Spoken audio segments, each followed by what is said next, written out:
are we all doing tonight, guys? So we're going to try to do a UFO, a UAP, a Skywatch. We are going to be fighting the clouds ever so slightly tonight, but they should clear, so hopefully it's not going to block too much of the view. But yeah, if you're just joining us, we're doing a live UFO, UAP, Skywatch there. Hopefully they'll make up their mind soon and not rain on the camera. So we are pointed to the brighter part of the sky. So it's going to take a little bit longer for more of those stars to pop out and more of the activity. Carl is already in there. Paul, you're first in. How long ago was you in there? And Liberty as well there. And some Morning Wood, good to see you there. You definitely were part of the OG 1000 over on the tubes. And Scooby, I got booted out of what I thought was a pretty cool podcast because I debunked his UFO video of an airshow flyby, and it turned out to be a bird that he swears is a mile and a half away interacting with a jet. Oi! I mean, this thing, we've got to be open-minded. As long as we're all sharing the information fairly, then you know, there's no reason to boot people just for counter opinions. Hey, Scooby. And Paul again coming in with the gifted memberships there. Thank you, Paul, for that one. And who got it there? And John Ronald there, you got the membership, so you'll be able to join us for our deep dives. Not going to be one this Friday, because I'm away, but the following Friday we're going to be looking into some documents related to the phenomena. It'll come up there at some point on one of those notification bars, so make the most of that and give Paul a thanks there. Dan is in, and Scooby as well there, that's for sure. Exactly, I think as long as we're presenting it fine, you know, and we're not, you know, forcing people, as I say, to eat the sausage rolls at the buffet, then I think, you know, it's good. It's how we all learn, isn't it, there? And Kate, how are you doing? Kate the on time today there. Gribbage is in. Good to see you there. And Maya as well there. We're getting the full crew tonight, and hopefully the skies will perform. Just going to try and spin that camera around. Oh, look, there is movement on the screen already. And I haven't actually turned the tracker on yet. Not that it'll do much at the minute. Let me turn that one on. There we go. Got some movement there on the screen. Should we zoom in on that one? Should we start before it goes? It's going to go behind the clouds, isn't it? Let me rotate. So there are some big nasty clouds in the sky. Hopefully they're not going to haunt your hats there, guys. Hopefully they're not going to rain on the camera. I don't trust them. But they are due to clear. So I thought we will stick with the scheduled Skywatch tonight. Where's my cursor gone? How is the Isle of Man tonight, Master Blaster? I bet you have some fantastic skies there, and Dara is in as well there. Yeah, I'm in early because I'll be asleep later on at night. Kate, I know. I can't envision how we used to do it until like 2 a.m. last summer, and then I was at work the next day. That was cruel. But we're going to find a way. As it gets later, we'll have to be on later there, won't we? That's for me, not for definitely for you guys. And Dara there, thank you for the heart. Appreciate that. All goes back into the stream there, helping us improve what we do. That lovely blue colour means that the sun has not gone fully round for us. So here on the surface, it is dark. So therefore, you know, the sun has gone around. But if you're a bit higher up there, you've still got that sun's light. That's how we're seeing all of the movement off of those objects up there, mostly man-made satellites. They're bouncing that sunlight back, but there's still a bit of sunlight there, causing it to be blue. That will go a nice dark colour there as well. And chaotic there. Where are we looking? So at the minute we are southwest at the second. I'll try and avoid the clouds. We'll probably be right back around south, directly south from our position here in Wiltshire. So guys, if you are joining us, we're doing a live UFO UAP Skywatch night, currently live from Wiltshire here in the UK, which is right in the heart of crop circle country, just down the road from Stonehenge. So lots of strange and anomalous things in these skies. Give me 2 seconds. I'm gonna have to move the screen. It's gonna go jazzy. I need to crank up the brightness ever so slightly. Where is my little cursor here? So we can make sure we're still seeing those objects, and it's going to be a little bit of a dance tonight there. As it gets darker, cranking up the brightness so we can still see more and more there. But yeah, if you join us for the first time, say hello in the chat, especially before it gets busy.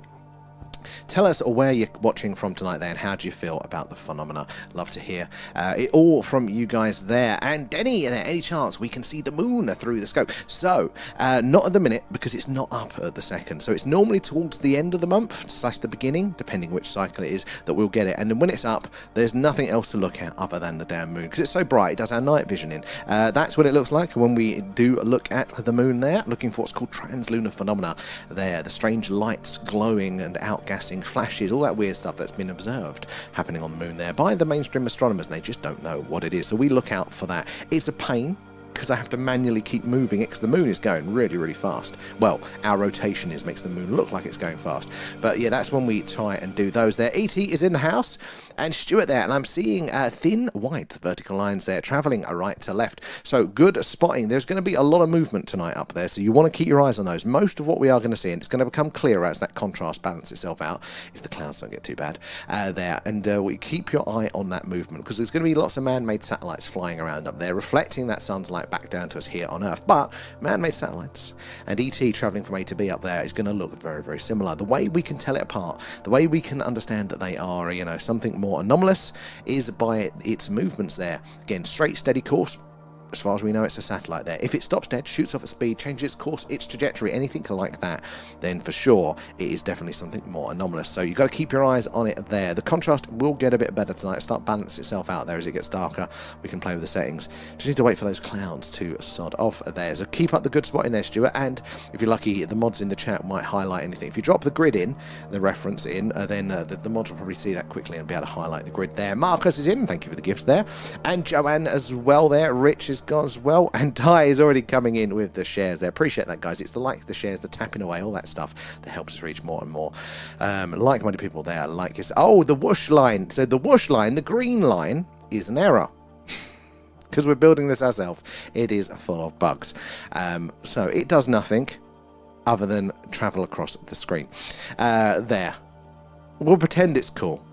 All the other stuff, you should see the tracker kick off soon. When we've got some more contrast, you'll see the tracker kicking in there. But at the second, it's an error. It's a feature, an aesthetic feature for the other part of the app, but not for this bit. And we didn't realise until it was too late, and I haven't changed it back yet. Right, back over to the tubes there. And thank you there for the reminders, Maya. And Scooby, he was trying to bully me into agreeing with him because people respect my opinion. Yeah, this is what we can't do. You know, that is the thing, that you've got to leave people open to it. And the thing, even if they don't agree with you, even if you are convinced that you are right, you need other people with other opinions out there. It's like the immune system, because you know what? Nothing's 100% in this world.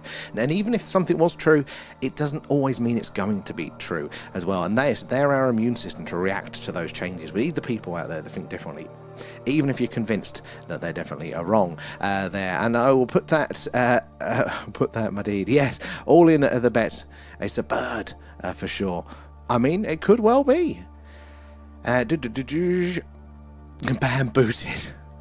Yeah, no, we like to keep it in. We'll keep everybody in if we outright disagree, right? Let's see if I can avoid those clouds. Hold on, because that is horrid. I hate bloody clouds.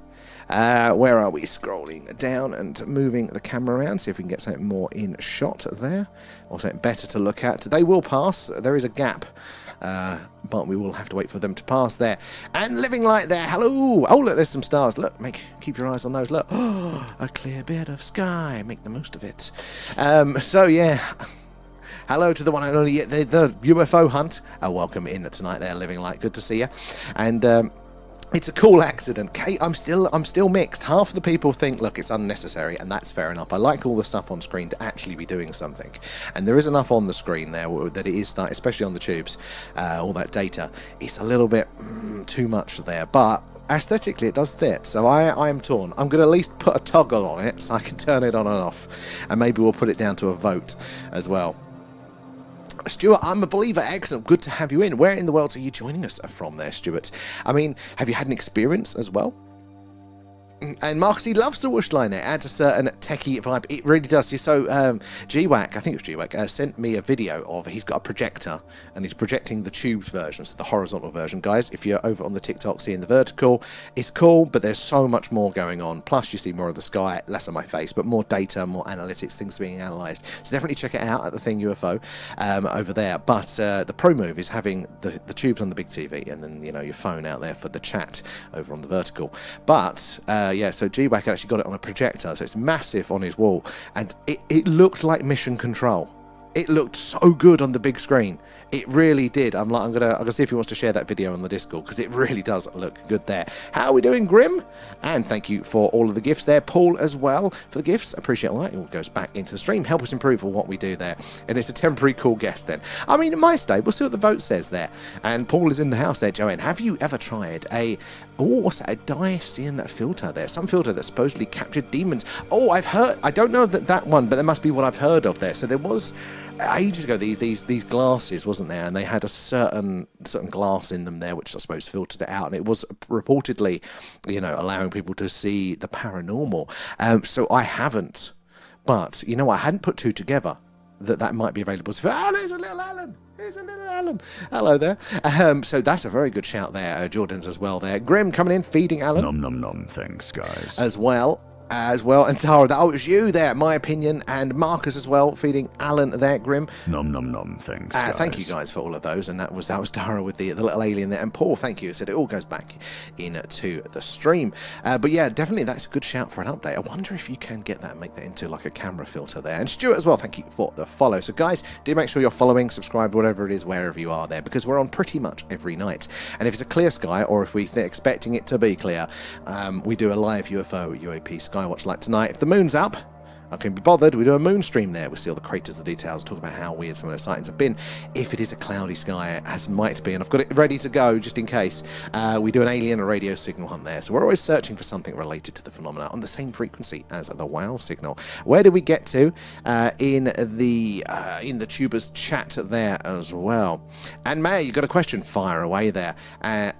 To the chat, well, I'll give it a go there. I heard some people say that the UFO hide behind clouds. Is that truth or myth? Why not? Why not? I mean, I'm a bit mixed because they don't seem to be cloaking most of the time. But again, one rule is not necessarily going to apply to every part of the phenomena. Hold on, I need to change the brightness again, guys. Sorry, the screen's going to jump. Oh, it already has there. Right, okay. So look, this is on 28% brightness there. So, and it still looks like daylight. But yeah, I mean, again, look, just because there's one set, there's a big tree in the way there, but it's a little bit of clear sky that we can see through, and then I'll turn it back around. Hopefully that big cloud will pass. But yeah, I mean, look, multiple species, maybe from multiple locations. Maybe some want to hide their behaviour. Maybe others don't care. So quite possibly there. And British Knight there, and I love the screen. Look very cosy. Thank you, British Knight there. So maybe it's 50-50 with the line. Maybe it's not. We've definitely got some other features that I want to add. Well, swap out as well. Because we don't want to be taking up any more real estate there. We want to be able to see this damn sky and see everything going on there. It's absolutely true, 100%. And jumping ahead there. And Julie there as well. UFOs have cloaking devices as well, but maybe their propulsion is actually part of that as well. Maybe it's kind of both there. The idea of a warp drive there would, create this gravitational bubble, and it works in physics. Just need a hell of a lot of energy. That's why we haven't built one there. But that would literally bend light, and therefore radio waves. Hold your hat, guys, trying to find a clearer patch of sky. So bend that light around the craft. So if you're pointing radar at a UFO, here's a clear patch. There we go, for now anyway. So if you were, let's a little bit more maybe. There we go. So yeah, if you were pointing radar, bouncing that radio wave off the craft, it would actually bend around the craft and wouldn't return at that signal. So quite definitely there. And Private Tomcat is in as well. Where are we? And Scooby, the saucers will hide in valleys, keep low now, and send out small orbs to do investigation surveys there, which again, it feels very much like the sort of thing that we would do when we're on those sort of missions there as well. Aliens never have any genitalia. So, actually, Julia, you're very, very right. We have a bit of a joke about this. When we do our Alien Movie Club, so once a month, we hang out on the Discord and we all press play at the same time, watch a movie, an alien movie we've voted on. Marcus there, thank you for the roses and the gifts. Appreciate that. That's a nice bright one going up the screen. Yeah, we always, it's how long into the film is there that we go, the alien has no nipples. But, that's all part of reproduction. And they might not be doing that themselves. Or good using of the interactive grid there. Thank you, mods. So you can still see that one there. But yeah, so, the idea is that they, are they grown in labs? Are they sort of biological robots? Or are they such an advanced civilization there that they've dispensed with the need for biological reproduction? Maybe they're all kind of lab grown, which then ties into the fact that they do abductions and getting the old gametes and stuff like that, the sperm, the egg, from the people that they abduct there. Maybe something's gone wrong in their genetics and they need to kind of repair that bit, go back to basics. It's a very interesting point. Seen them on the TV. There's some interesting stuff out there now there. And that's silence as well. Hi, what camera are you using? It's a Sony A7 something or other. Can never quite remember. But the trick is the lens. You do need the camera as a basic, but most of the hard work is done with the lens, which was a very expensive lesson for me there. I can never remember which lens it is though. Lots of letters and numbers. Where are we there? I'm fascinated by different opinions there. It makes the journey interesting. It really, really does. But it takes a lot of people to get it there, because I think most of the time people actually use these belief structures to navigate the world. So it's, for us, I think think it's curiosity, isn't it? It's mystery, wonder. We're trying to learn that, but a lot of people use that knowledge in a different way as a guide, as a structure for life and how to operate in the world. And if you undermine that one, then that can be really distressing for people. I mean, you can see it whether it's deep, really deep religious belief, but political belief is a really obvious one we see now. And again, it's both sides. It's not a particular persuasion there, but people will have the other side is bad. And look, we're adults there. It's much more complicated than that. But people rest assured that, well, we're good and they're bad. And if you try to present evidence to the contrary, just to challenge it, whether right or wrong, that can be very distressing because you're undermining those structures of how the world works and how they keep themselves safe. It's very interesting psychologically, I think, around that. And Paul there, well done for getting 1,000 followers there. YouTube will now start to push the content further. 1,000 is the benchmark. Paul, thank you very much. That's very kind. And it wouldn't be without yourself and sort of other people like yourself there. But you in particular, I mean, single-handedly populating the YouTube members there. But thank you again. In all of you guys, it is our community that makes us here. We are so fortunate that 99.9% of people that come in here are not only cool, but you're willing to share your knowledge and your experience there. And together, I said, we're all piecing this puzzle together, but we're also creating the community together there as well.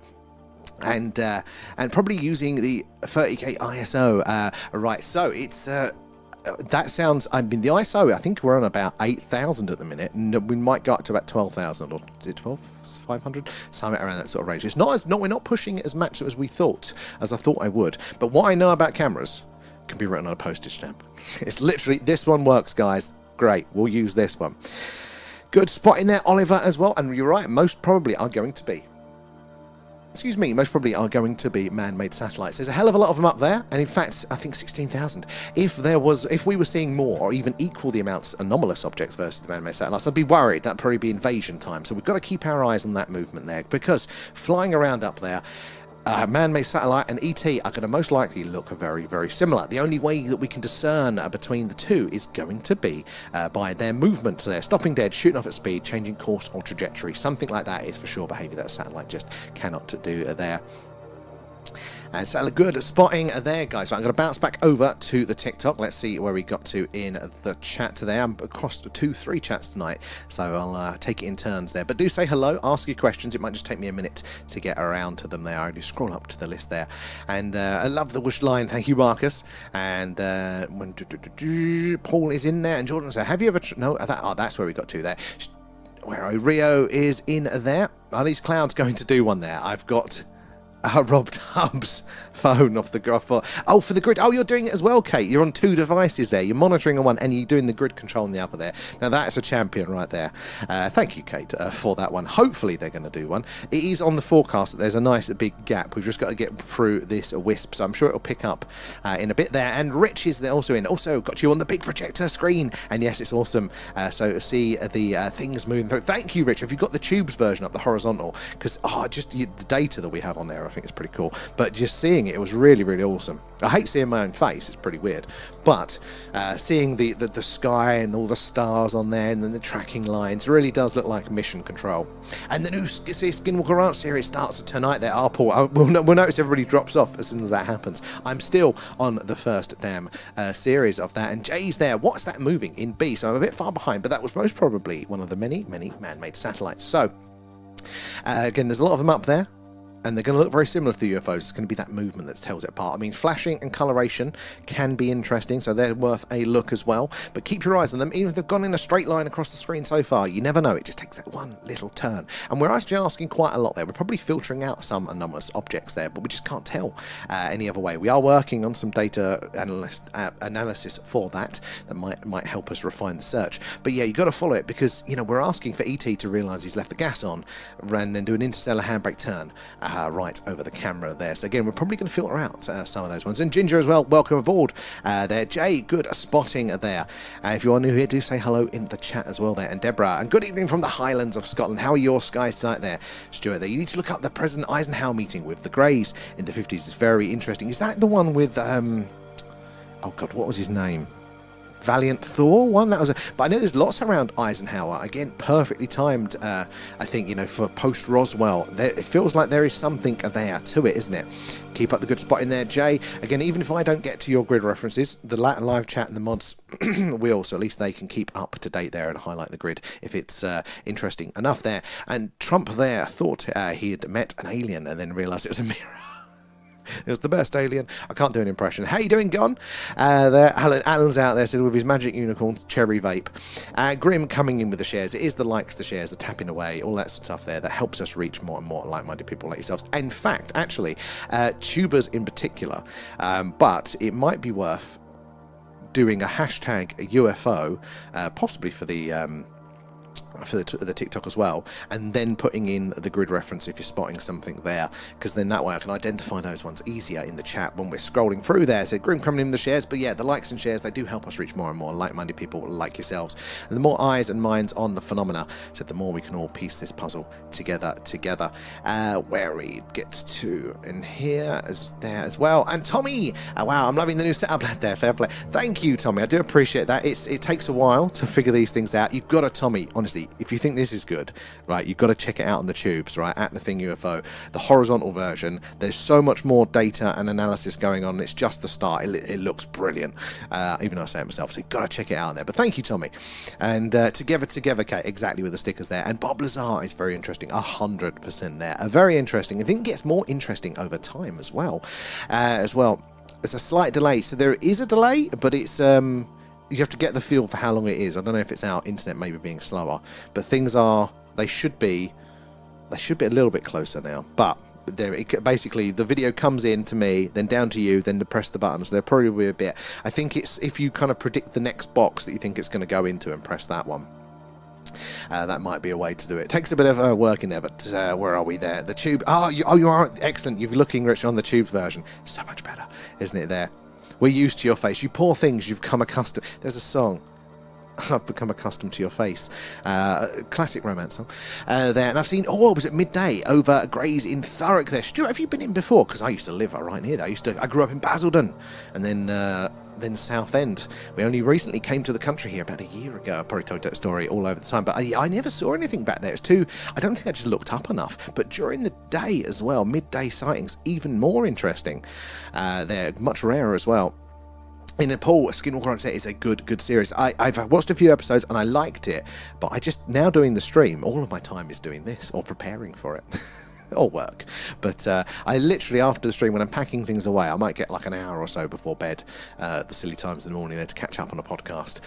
So it's definitely on my list, but I need more time. How are you doing, A-Up? Are you on the train? Are you on your way tonight there? I hope your journey's going well, if so. There. And Smokey, a satellite tracker would be a cool touch somehow. Smokey, 100% by far. So there is ways that we can get that data.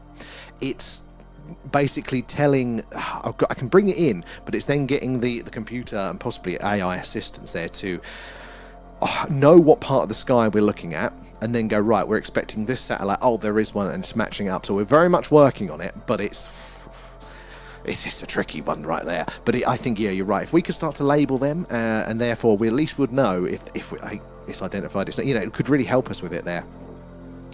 And if we think we're like a Stuart, 100%. I just think, that's the way, by default, there is life here. Why would there be life elsewhere? We would have to be so incredibly lucky and special. And it's like we've not learned our lesson. We're not special.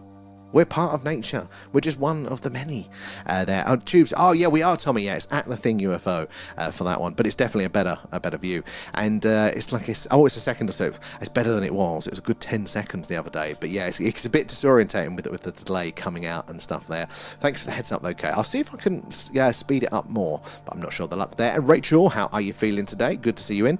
And we looked through binoculars and thinking it was a bird there. It's free. Rotate. Now that is, okay. There's no, sometimes with the orbs there, we can see like a flash of light, and that doesn't, the light isn't necessarily representative of what the object is.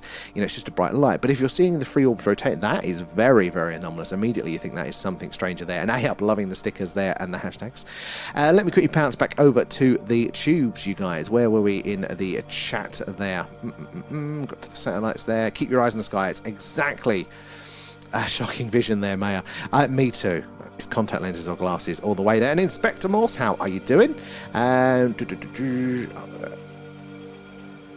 God, where's it gone now? It keeps jumping ahead. There we are. He's been launching 30 at a time there. And 4 times a week there from both coasts. Wait a minute, I missed the first part of that. Sorry, guys. There we go. Oh, and I believe Elon has reached over the 10,000 level in numbers of them now. I mean, yeah, like, you know, he's been launching 30 at a time for 4 times a week, both coasts and US. I think, I remember like 9,000, but yeah. So out of the 15,000, 10,000 to Starlink. It's insane there. I think 95% of the mass to orbit comes from SpaceX now. Like, totally revolutionized that as well. Again, you know, a festering industry there, full of corruption and bureaucracy. Somebody comes in, totally shakes it up. There. And I live across from Cape Canaveral and can watch... Oh my God, Scooby, I did not know that, and I'm very, very jealous. Cape Canaveral. I mean, you take the alien stuff out, but just space travel there. I would love to have seen some of the launches there, because my uncle used to have, you know, growing up, he used to have a bit more money than our family, so he'd have American holidays. Never been. Well, actually, I did when I was older. But yeah, they'd always go to Disneyland or whatever. But they would, yes, to Florida, and they would see the launches at Shuttle at the time. And they got to the point where they'd say, "Oh yeah, there was a launch, but we didn't go this time." Well, how could you ever get bored of doing that there? And living as well, and it's is today the day, and the UFO they're flying in a zigzag pattern. This is the thing, at any point that could happen. Just going to turn up the brightness for those stars. I'm going to move the screen a little bit, guys. Oh, actually no, I'm not. I'm on the wrong one, that's why. There we go. I am going to move the screen. So the crowds are brighter, but hopefully those stars let some faint movement down the bottom. Bouncing the screen, 3, 2, 1. Back to the tracker, there we go. A little bigger view there. So there is some movement. Zoom mode activated. So we've got some faint movement down here. This one moving down there. But we should get much better quality. Just need these clouds to start off. They are due to, so hopefully it won't be too long, and hopefully it won't rain on the camera. Look, there's another one coming along down there. Where are we? The shuttle launches were still the best from back in the day there, and I watched a bunch of that. Oh, I'm very, very jealous of that there. Scrolling down the chat. The green tea is ready. I'm starting to think that I need to actually like wind down, but the problem is I'm so active on the streams, I don't think green tea would go with me. And Geo there, most satellites in space are made in glass. Really? That is quite funny. I knew there was some sort of link, but really, that is pretty cool. Right there. And speaking of tea, this is the prototype version. So you see this gloss. That won't be there. The background, I submitted the wrong image with the background, but the design. There's actually a cool abduction print designer there, so we'll let you know when they're out. Where do we get to? Back over to the TikTok there, and AAP coming in with the gifts. Thank you guys, all the gifts, the members, the super chats, all that jazz. Patreons goes back into the stream, help us improve what we're doing there. And Smokey, we can move the camera if the thing is playing ball, but at the second it's most likely to be cloudy everywhere. We've got to wait for the gaps when I saw it on the horizon. I will spin it around to double check, make sure we're not missing out on a big patch there. Where are we? We looked through binoculars thinking, and it was birds, and it was 3 orbs. Very, very interesting. Oh wait, how did I miss those ones? This is strange. There, TB is in. Good to see you there. Okay, you see, the lag is really disorientating though, isn't it? So I will try and see if we can get that down a little bit there for you. But thank you for the heads up. And Rachel, it's been up all day. Was at the docks for a visit there, and I found a lump there, and I hope it's. I'm sure it will be. I'm sure it will be there, Rachel. But yeah, I understand the concern. Right, hold your hats. Let's spin the camera. See if we can find a better patch of sky. If the camera wants to operate, this is the next upgrade that we're working our way towards. Is a better pan and tilt head. This has got kind of limited range, and also, as you can tell, it's a bit inconsistent with its thing there. So that is very much on the horizon. No, the clouds that way. Again, clouds are due to pass, but it's just a question of how quickly they will blow over. Is it thinning out there, or is it getting worse? It is hard to tell. How far around can we go? Let's go a bit there. We'll just see how that one looks for it there. And Alex there, whereabouts is this? So this is Wiltshire in the UK. If you are joining us, we are doing a live UFO, UAP, Skywatch tonight, coming to you from Wiltshire in the UK, right in the heart of Crop Circle country, just down the road from Stonehenge. So we are looking for the strange and anomalous there flying around in the night sky, but a long history of the weird and wonderful in these skies. This little town had a UFO flap in the 60s and 70s, and it was very intense for a very long period of time. So that is what we're doing here, looking out for those strange objects there, just waiting for the clouds to pass mostly. We can still see some stars in activity, but these clouds are a pain. There is a gap, though, if the weather forecast is to be believed. Oh god, my tattoo is at the itchy healing stage. I'm already overstimulated. Okay, well, I did warn you to not get the Alan probing tattoo. I thought, you know, I mean, Alan can convince you to do many things. John as well. And hello, I'm currently in Turkey, and because they don't have many lights, the stars are so bright. There's been some very good videos from Turkey. I think one of the best was off the coast of Turkey, wasn't it? And that was the one where the you could actually zoomed in and it looked like you could see the beings physically in the craft. Insane there. Keep your eyes up there, John. We want you as our man on the ground in Turkey there, giving us the updates. No wonder she came out of nowhere. Sometimes they do. And does anyone fear aliens? I don't. Excuse me. Some people do, some people don't. I'm, by default, a very cautious person, and I trust no one. So I'm definitely open to the aliens being our benevolent space brothers. I think there can be a good argument to be made for that. But like with all of the aspects of the phenomena, I don't think one thing is going to be true across the board. If there's one set of extraterrestrials coming from distant lands, then there's probably going to be a few more as well. And again, would they all necessarily be the same? So I think by default I'm cautious, but I could see it either way. I could definitely see it either way there. And TB, it'd be nice to see the objects pop off the clouds. Well, this is actually a good point there, TB. So it's not as visually beautiful when we've got these clouds in here. You know, we don't see all those beautiful stars as much, that we should do later, or the moving satellites, but anything now within our atmosphere will interact with the clouds, and therefore it will help us see those anomalies. And we have had it. There was one time when what looked like a satellite, it definitely wasn't a plane, came through, and it left a trail in the clouds, trail through the clouds there. So it was within our atmosphere. It wasn't at satellite level. So it was very, very interesting. In a way, it can help us. It's not as good to look at, but it can help us there. And UAPs seem to always be aware when being watched and filmed. Now, Smokey, this is true. There does seem to be a bit of a two-way connection going on there. Not only can people apparently communicate like with torches, flashing lasers and stuff like that, but yeah, they seem to be aware. As soon as you get the phone out, gone as well. I know you're on the train there, so I may drop out there, and depending on the scrappy EMR Wi-Fi. Oh, I feel you there. My commute into Bristol and back, there are just dead spots. You've got no signal there. So if I haven't got a video loaded or something, I'm buggered. I have to sit with my own thoughts. We don't like that. But have a safe travel there, Ayup. Hopefully we can keep you company for a bit of it there. And if anything changes or doesn't change there, I'll go back in 2 weeks. That makes sense, Rachel. But until then, you don't need to stress there. An upgrade from Basildon. I know, right, Stuart? I feel bad sometimes, but yeah, I went back there just before I moved, because I mean, living in Southend, I had no need to go back to Basildon. I was like, whoa! I mean, even Southend got rough.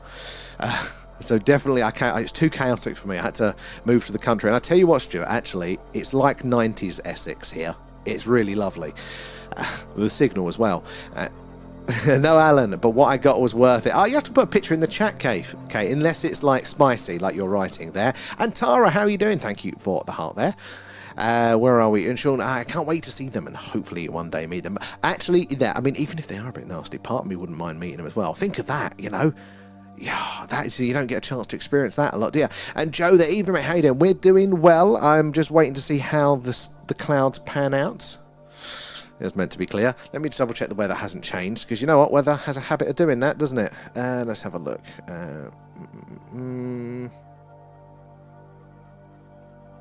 Showing very, very light, so it shouldn't be as cloudy as it is. Right, what's the Met Office saying? Okay.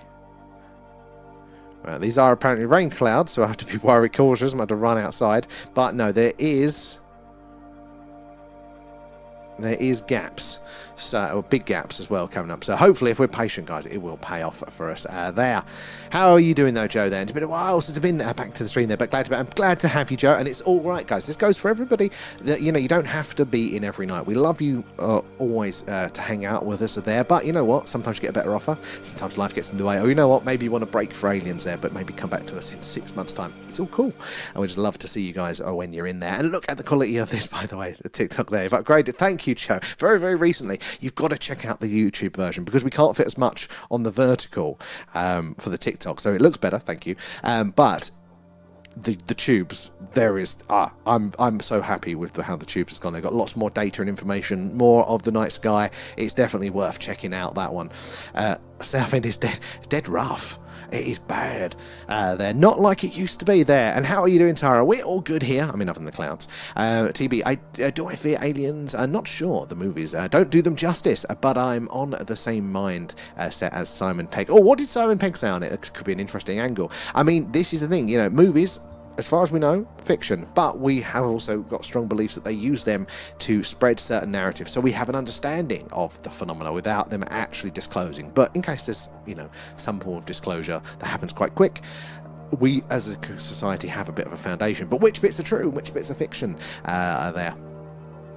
You have another session on it yet? There's 100%, Kate. Well, you've been brave. I had one that was done by a friend, so in hindsight, I was young and crazy. It's a stick man.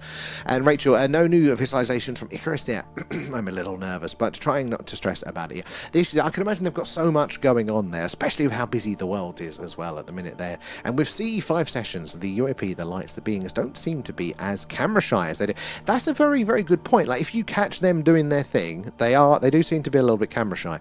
But, when you're purposely interacting, maybe because it's more voluntary, they can choose to show up, there does seem to be a very high correlation there of being very proactive. And up there, thank you for the roses, Joe. She's still loads better on this end though. Thank you, Joe. I do appreciate that. We're working on some better things as well, hopefully to improve it there. Lots of ideas, guys. Lots of ideas. No time to execute, though. And this is my nighttime routine now, Sean.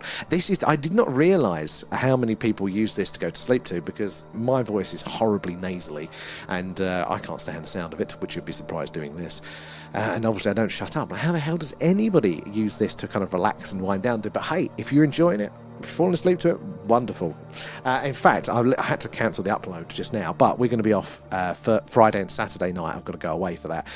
So what I are doing on the tube is I'm uploading a SETI stream. Obviously there's loads of the pre-recorded ones there, but no talking in it, just the music and just the noise of the radio SETI there. So it's just 3 hours or so for sleep to put on in the background. So it's not up yet, but it will be soon there. So we have something to do whilst I'm away for a few days. And I hope it's just something normal, nothing serious. Rachel, I think, yes, statistically, it's all very much in your favour, I think. You've got to be cautious and do the right thing, which you've done there, get it checked, but... yeah, but I think you'll be all right there. And Tara, they're coming in with the shares as well. Appreciate those, guys. It is the likes and shares that helps us reach more and more like-minded people like yourself. Joe, apologies for not being around much, not being on the platform much. No worries. Honestly, it is totally cool. It is totally cool as well there. So whenever it works for you guys, I said, come back in a year, it's fine.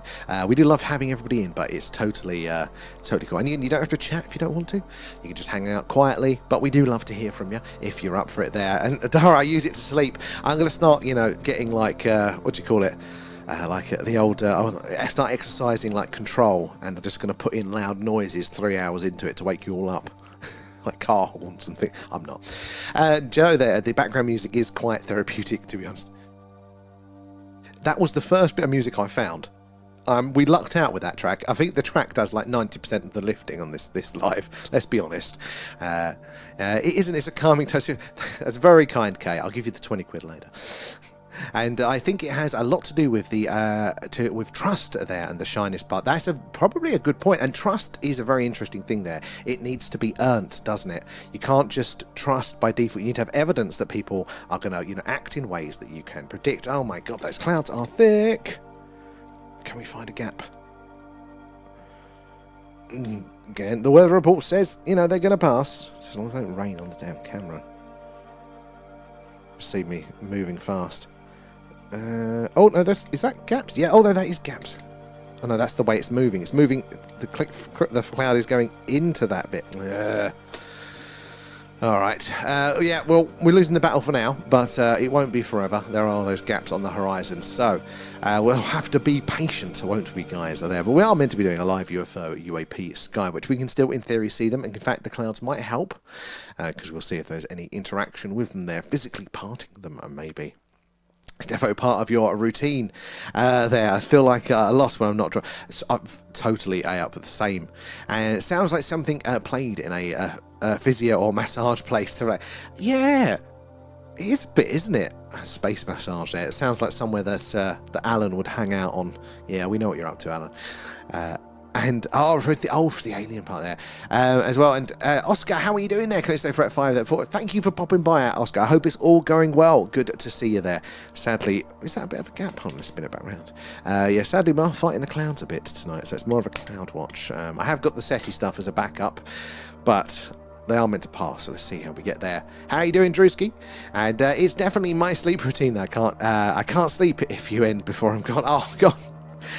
But again, on the YouTubes, we've got all those videos there as backup because that just automatically puts the whole thing up there. So we're purposely for you I think it was actually you mentioned something like that the other day, and I was like, right, we'll put a video up there of just the SETI stuff for you guys.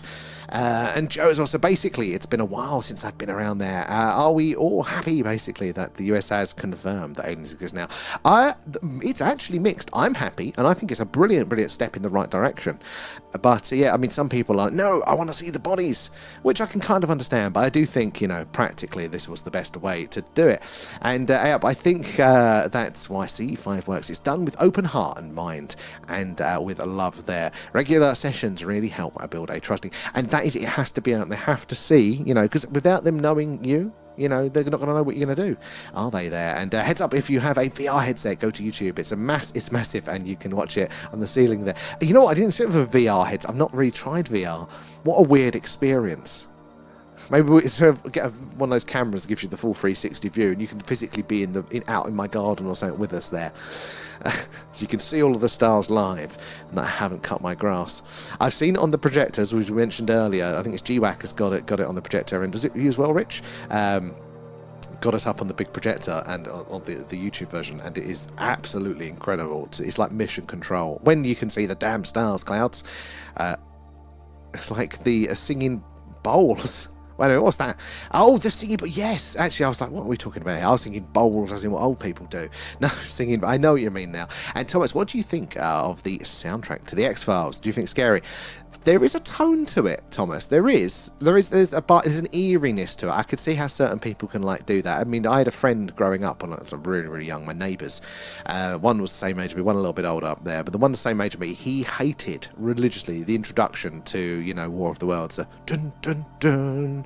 It just sent chills down him. So we always used to put it on, obviously, for him there. But that, and I can kind of get why it didn't have that effect on me. I think it's epic, but I can totally get why. And I was able to finally play Kerbal again today. That was so fun. Oscar, at some point, once you're all done with everything, we'll pick up with the Kerbal and what you've built for it there. You've got to go. Catch you later there, Oscar. And is this there? Sorry, running late here now. Don't worry, it's all good. We're here whenever it works for you guys. That's the good part of it. You don't have to worry. A up there coming in with the extra roses. Guys, all the gifts, subs, patrons, members, chats, all that stuff does go back into the stream. Help us improve what we do. Right, let me go back over. Caught up now on the TikTok. Let me bounce back over to the YouTube. Where did we get to?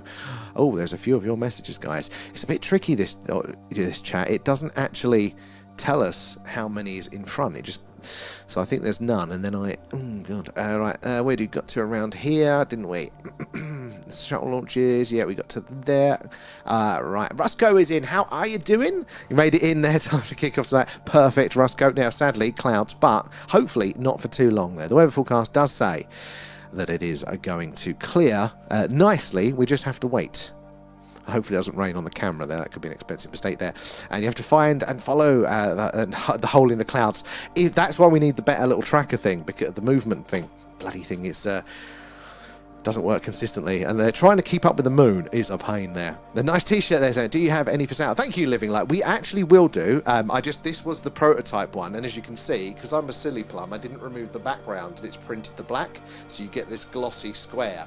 The actual one, which I'm now sent for approval, just waiting to confirm, you just get the design, so it's like a much better one there, but it's I think we've got a few designs. This is like an art abduction sort of print. There's a Skywatcher version. In fact, hold on. I've got a little advert here. You got to get through all of those. There's the generic logo ones, but there is, when they come up on the cycle, logo boring. There we go. That's the one I'm wearing. The Skywatcher one. You can't really see the artwork in it. Out in the Signal Hunter one there as well. Oh, little notebook too. So there's a few. It's not launched it yet, so you're getting the sneak peek there. We've also got another super secret product which we're excited to do, which I haven't found a stream to launch it. Yeah, it's a very limited edition. It's like for our little crew that you might like it. But thank you there, Living Light. Yeah, so hopefully it should be soon. Just need to make sure that they are actually, like, quality. You don't want people buying rubbish stuff there. You're back with water and Jaffa cakes there. Oh, I'm jealous now. Not the water, but of the Jaffa cakes. And Scooby there. Isn't there a Beatles song about clouds? There we go. It's our new soundtrack. Lucy in the sky with clouds. Oh, no, I don't fear aliens, says Paul. They're benevolent and maybe odd ones malevolent there, but the majority can keep them under control. I mean, that could very well be the case. There is an argument to be made that if you're going to be advanced enough to see what we're seeing, to travel however you may be doing it, here dimensionally or physically in a craft, with a warp drive or something, to have that technology, your society needs to be probably quite advanced, and therefore lots more unity, more than we have here on Earth. Otherwise, they'd end up using that technology to just blow each other up. So maybe that is it's like a filter there of intelligence. You have to get to that level before you can have the really advanced stuff. Like, imagine if, like, kings and queens, those feudal days, they had nuclear weapons. They would have been luzzing them at left, right, and centre, wouldn't they? Now, it gets tense, but we don't throw them around, do we, like candy? So you have to kind of earn the technology. There's those limitations are in the way for a reason. Their society has to be in the right place to support the technology, to support its development, but also support having it. So maybe there is a filter like that around a technology. I could believe it there. I don't know how I feel by default. I think, like, in the absence of knowing, I'm like, oh, I'm just always. You have to see it to believe it. It is thinking clouds. Who's thinking clouds? Let's will it to be clear there. And so, Morning Wood, how you doing? And how close are the aliens currently to Earth? About 3 foot. I have no idea. And this is maybe good argument. They're possibly already here. Lots of evidence of strange things are going on, isn't there? And Scooby as well. Aliens have been here for thousands of years, or maybe for even longer. They're going back. All I said, religious texts, folklores, nearly thousands of years. But cave paintings, what are they, about 40,000 years? I'm going to have to check that one out. Oh, no, actually, I was worried it was raining on the camera. Come on. There we go. Right. Actually, I'll just leave that on the brightness there. Okay, it's all right. The camera hasn't been rained on there. Let me just bring that one back up. Boom. It was just a little error there.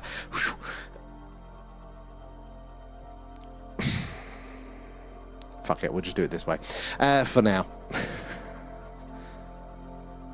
I'm just going to double check that isn't raining. Be back in a second. Alan, take over the stream.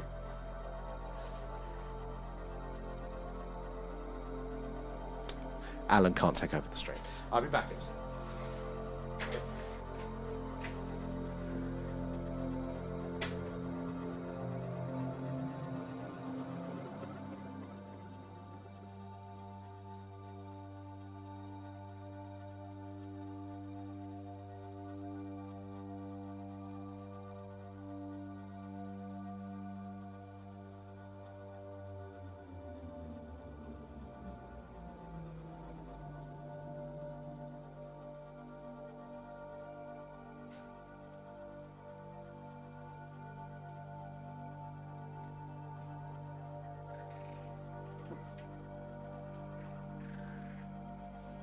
Hey guys, it's me.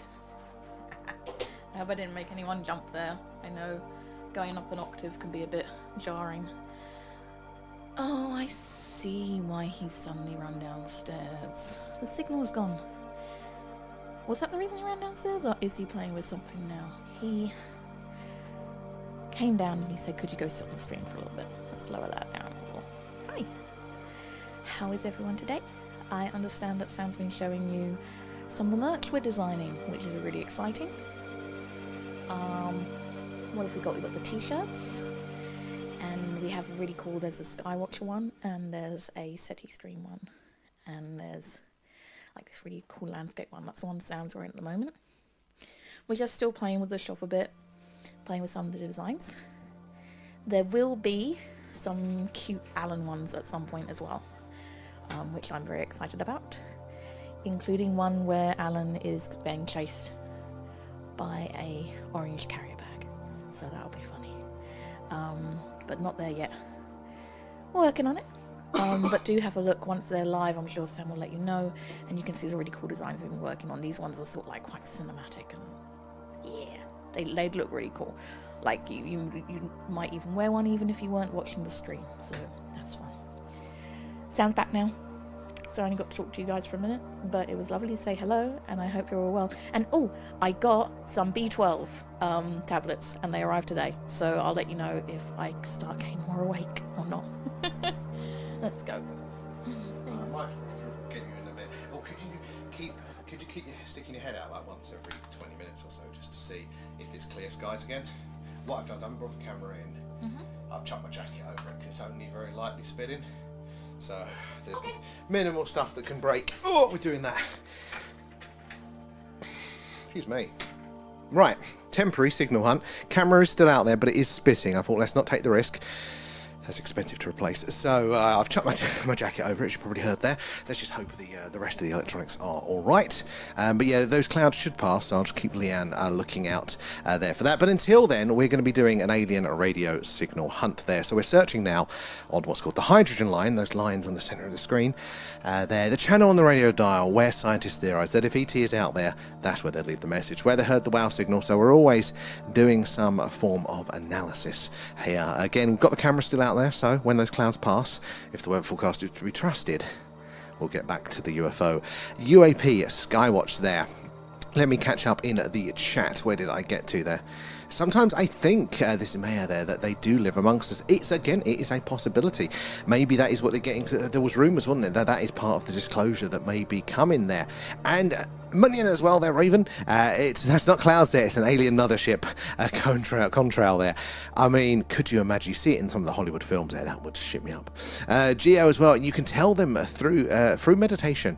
You just can't call them for your own happiness. So you need to feel and adjust your inner self and understand that being human and our third eye is key, and it can be done. So this is, I think, one of those barriers that I do think that if I was to try, because I'm talking about it for a long time, trying the CE5, you know, on the stream, but there's a self-interest there. There's something part about doing it for the stream, although I think it's good and it's educational and all that sort of stuff. There is a bit of a it doesn't seem like it's the purest of intentions. I'm not sure if it would work. I might rub them the wrong way for that one. But the third eye, scientists very recently just found out we literally have a third eye, like a physical third eye behind us there, the middle, you know, where it's meant to be. Excuse me. And it's an older version of a primitive eye from back in the day. Very, very simple, but very, very interesting there. And, oh, Paul, your message has been retracted, so I can't read that one, sadly. It's down there. And everyone hit the like button. Thank you. Oh, hello. Sorry. I can hear the rain now in the skylight. Oh, you can hear it. Oh, it's got heavier. Right, I might have to actually bring the camera in then. Okay, guys. Back to Leanne. Yay. Oh, right. That's okay. Sorry, it's not good news. I wish I could control the weather, but we can't. There's a poem that I learned when I was a kid. It was in a tongue twister thing. It was, whether the weather be fine or whether the weather be not, whether the weather be cold or whether the weather be hot, or whether the weather, whatever the weather, whether we like it or not. And that I think of that quite often. Don't know why. Let's see where we are in the chat. You know what? I can see the chat happening, but I have no idea of the context, you guys. You guys are in the middle of your own little conversation, so I'm gonna let Sam catch up with chat when he gets back in. But it's really lovely to see you lot. I'm just gonna ramble on at you while we wait for Sam to get back.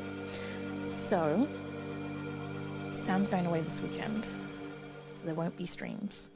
I was debating doing a colouring stream, but Sam normally sets me up if I do that, so I don't know how to set it all up.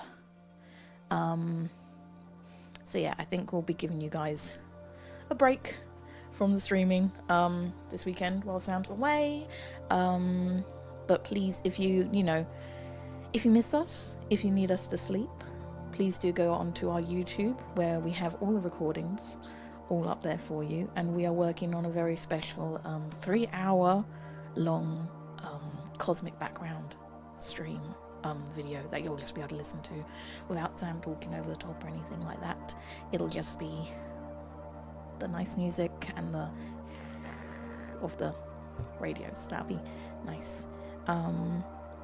So yeah, keep an eye out for that. That'll be coming up very soon. I was just doing the artwork for that today. So yes, Sam's got me, keeps sending me these massive to-do lists via text. He's like, could you just do this? And oh, could you move the text there? And I'm like, no. So yeah, that's what I've been doing. Roscoe, Sam will be able to explain to you how it all works, because he is he's the technical guy, so he'll be able to tell you all about how it works. So is this the YouTube chat? This is the YouTube chat I'm looking at on the left, and then on the right is TikTok. Okay, I'm going to hand you back over to Sam, seeing as he has now rescued the camera, and he can tell you all the actual interesting stuff that you're here to hear. But yeah, looking forward to speaking to you guys again soon. Excellent. Well, thanks for the heads up. Oh, I can never trust the bloody weather. So yeah, it looks like we're doing this for a bit. I will keep an eye out though. I haven't put it fully away, but it's now, at least it's dry. There, hopefully we can get back to Skywatch at some point there. Oh, TB, you made it over to the tubes there. It is a bit different. It's definitely worth it. If you're stuck on the vertical, guys, it's definitely worth finding us on the tubes just to see what that looks like there. And as Paul says there, thank you. They're pressing the like buttons. It's those likes and shares. They're tapping away. All of that sort of stuff. Even the chats really do help there. Reach more and more like-minded people like yourselves there. Said the more eyes and minds on the phenomena, the more we can all piece this puzzle together. Where are we? Let me scroll through as well. TB, I'll stamp your passport. Where are we? I'll have to find it. I haven't done the passports in ages. TB, actually, yeah, it's right there. It's at the front for T's. There we go. Have we even got any? Oh, we've got a bit of ink left. There we go. I'll explain to you guys what the passports are in a while. We haven't read them. There you go. You got the stamp there. Well done, TB. Let's have a look. And Raf, swapping my late shift for an early seemed like a good idea. Like, oh no, not earlies are the worst. They're worse than late shifts there, Raf. Good to see you though. Hope it hasn't done too much damage. Where did we get to in here? Your voice sound sent us to say, Raf, why didn't I see that message before? Yeah, people say I have that effect. Start snoring at work. Where are we? Chris as well, and I hope the UAP video release says are better than the first batch. They've got to be, haven't they, Chris? They really, really do. I just think they're just easing the general public into it, I think. You know, got to catch us all up, you know, they can't shock the normies too much there. Geo, supposedly there's a fake alien invasion coming our way soon there, due to all this uncovering of the UFO stuff to try and scare humanity, but they're not pulling a me leg. Well, no, I've heard about this. It ties in, doesn't it, to old Project Bluebeam and stuff like that. You know, and again, like, I wouldn't put it past our governments there to do a false flag operation there to kind of convince us of these things. They've done it before to motivate our action for war and things. So if aliens were an option, they'd 100% do it. So yeah, I mean, even if we do get what we want there, the full-on confirmation, we have to, you know, literally take a pause and go, right, do we think we're being lied to in any way there? And as Raf says there, 34 likes and 65 watching. That's a shame. Thank you guys for that. I do appreciate it. And then Benevolent ATs also said that they wouldn't allow another nuke in this world to be launched and let us ruin this planet there. And that's why the orbs flew over nuclear reactors and stopped them through their technology. So yeah, they could well be acting as the parent in the room. Lots of experiences have been reported over the nuclear sites there, whether it's energy, weapons, mining, development sites, anything like that. They seem to be very interested in there. But there is also a case in Russia, I think it's actually in the Ukraine, during the Cold War, that they not just deactivated the nukes, they turned the countdown on. Is that just saying, look, we know what we're doing? Or, you know, is there something else at play there? Because I have heard other people say that they're purposely have tried to set something off. But again, is that just the malicious actors trying to wind us up there? It's hard to know. All we can do is just take all of these things in and hold them until we get confirmation either which way. And Mercer's good. Thank you there. And Marcus is over on the tubes. How are you enjoying it this side? There. Thank you. We've been working on it for a while, but hopefully it will be good in for it. I need to wait for the samples to come back through to confirm, and then we'll let you know where it is as well. Lots of disco frog up in the sky, very much so tonight. It's meant to be clear. We have had a very good run of Skywatches. This week was meant to be fully raining, so we have been reasonably okay, I think. So we'll forgive it of one night, even if it doesn't clear up. Tomorrow's still looking good at the minute, so fingers crossed we'll get one more in before I go away for a couple of days there. And Sandra there, good evening from a cold and cloudy North Wales. Oh, it's cloudy in North Wales. That's not looking good for us, because that's the way the clouds are coming from down that way. I feel you there. And Rusco as well there. Would you be so kind to explain how the software works there, or pointing to me the video to explain it there? Fascinating my blog. Rusco, brilliant question there. I haven't done my normal introductions, so you're very appreciate that asking that one. So if you are joining us now, we're doing the alien radio signal hunt. We was doing the Skywatch, but sadly the clouds have won for now. So we've switched over to the alien radio signal hunt. So big dish outside, pointing up to the sky. Doesn't matter if that gets rained on. Think of the film Contact there, or the recent Apple TV series Pluribus. Listening out to a deep amongst the stars there, hoping to pick up a signal that looks a little bit strange. Could be from far away, could be technological, potentially an alien civilization. That is what we're doing. So signal comes in to the dish, gets filtered, amplified, all that jazz there, and then comes in on the screen. And this top section here, this is the live signals coming in from the dish. Now this is like your old-fashioned radio dial here, when you tune it along to pick a certain radio station. We're just really far down the low end for that, so not really near your other stations there. So these are all those dynamic lines spiking. That's all the signals coming across all those different channels or frequencies. We're on this middle one here, which is called the hydrogen line, and that is the channel on the radio dial that scientists theorize that if ET is out there, this is where they'd put the message. You know, the hello is anybody else out there message. It's where the wow signal was heard, and many more there. So we want to see something on this line, or kind of around it, this sort of area. Well, actually, I mean, to be honest, it could be quite a range, but anyway, that sort of thing is what we're looking for. Now this middle one here, that is the same information as above, but it is displayed differently. So these are live spikes at the top, you know, every signal as it comes in, as strong as it's showing there. This is showing it based on averages, so it's showing you basically, you can see these patterns and trends. So a visualization different, it helps you to look and identify things, because I mean, look at that at the top, you go, is there really anything there? But here, look, you can see these square ridges, they don't look very natural. No, and what we're seeing there is electronic interference. That's how that one's showing up there on that line. So it helps us to identify those things. This here is what's called micro signal analysis. So we're actually looking in where there isn't an obviously clear signal. We're looking in amongst all of the background noise, all of this below this line here, because that, if I shut up, why are we not hearing it? There we go. Didn't even have this bloody radio on. There we go. So this is the actual sound coming through, and that's the sound, the frequency there, and that what you're listening to now is called the cosmic microwave background there. Same as static on your TV or in between the radio stations there. It's what scientists think it's left over from the Big Bang, but it's quite noisy, so any signal from aliens would have to be louder than that. And over these vast distances, the signals get weaker, so a signal may be reaching us, but it's getting lost in amongst that background noise. So we've got some various filters to try and minimize that, but there's still a good chance a lot of them will just get lost. So that red box that pops up is periodically checking to say, look, even though we can't pull a signal out, is there any signs or anything like technological in there? Repetition, encoding, modulation, anything that could give us a little clue there as well. And then below that bit, if you're on the TikTok, you're not going to see this because my big box here is in the way, but it's a live sky map, and it shows you where the dish is pointing, what its sort of catchment radius is, and what stars are in range, the closer by stars. There's thousands of stars in range, but the closest ones are labelled. And at the minute, we've got only one star that's kind of close by in range. That is Kras, and that is at 140. 140 light years away there. So if we were to get a signal right now and it was coming from that star, it would have taken 130 years to travel here. So, 208 years for a round trip there if we said hello back. Yes, that gives you that. And so if you're actually on the YouTubes, the horizontals, definitely worth checking us out on those if you're not. There's more information than just the sky map that you're missing there as well. So the middle left is basically the actual sound that we're hearing is being analysed and monitored there. The red line is that live sound coming through, and the green line is what we want it to look like. That is what the WOW signal basically looked like, and we want the red line to look like that. Just above me here is on the right hand middle, that is the information about those stars that are in range.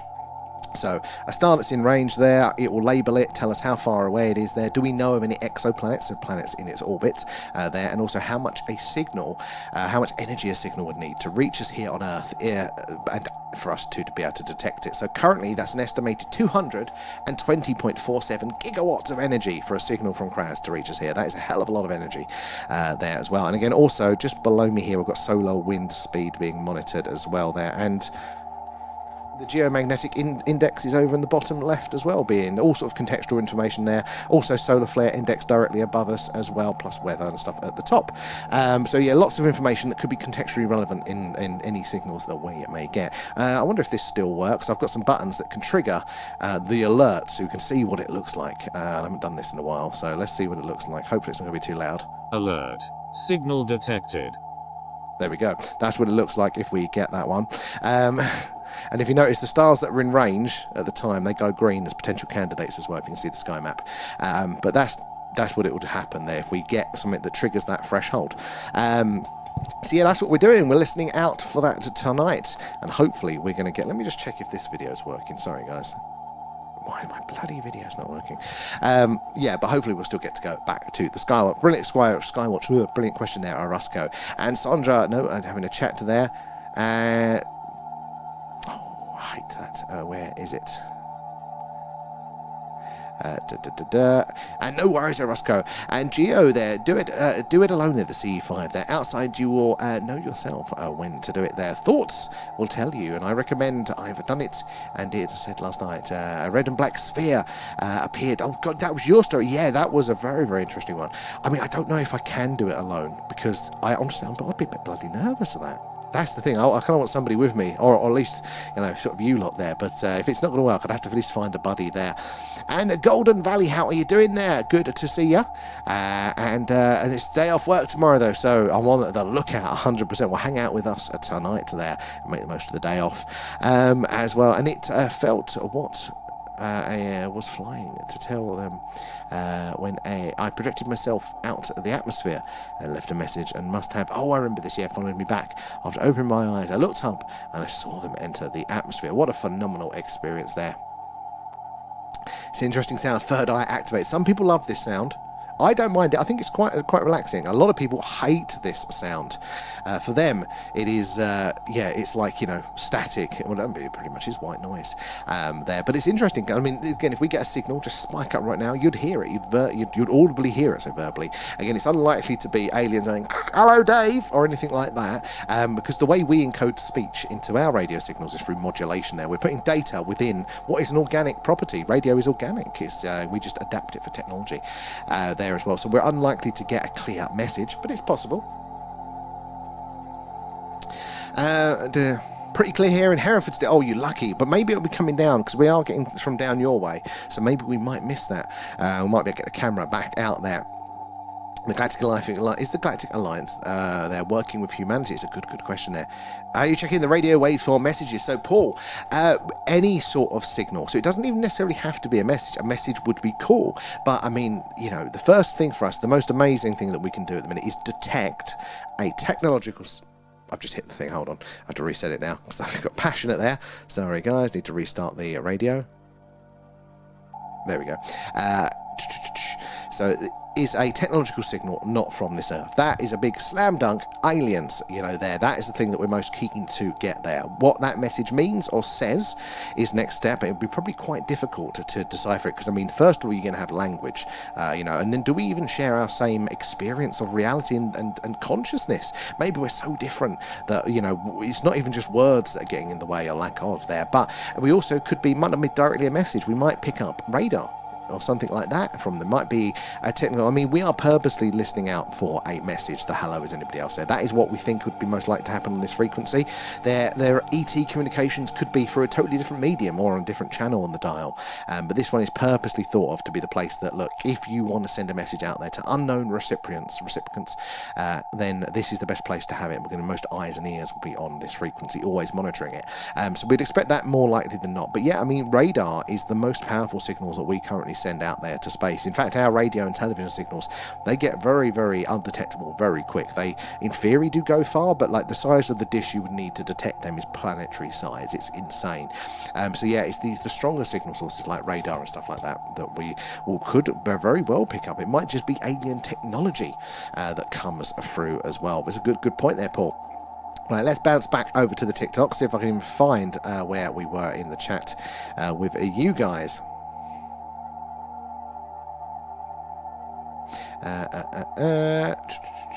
Got to there. Rich, VR is unreal, Sam. I haven't touched my Xbox since I got VR, and you can watch movies and like cinema. That, Rich, I didn't even think of that as a youth. I might have. Not there the pennies, but one thing I do want to do. So the new Bob Lazar movie out there, S4 Bob Lazar stories. They had built rebuilt S4 in a video game engine so they could film it for the documentary, and you could see what S4, the facility, actually looked like as described by Bob in the the most detail ever, basically, which is the bit that I was really interested in. But they are apparently, because it's built in a video game engine, going to release like the experience where you can basically buy access and in a VR walk around the place where Bob worked, have a look at the UFO, crawl in and out and around it.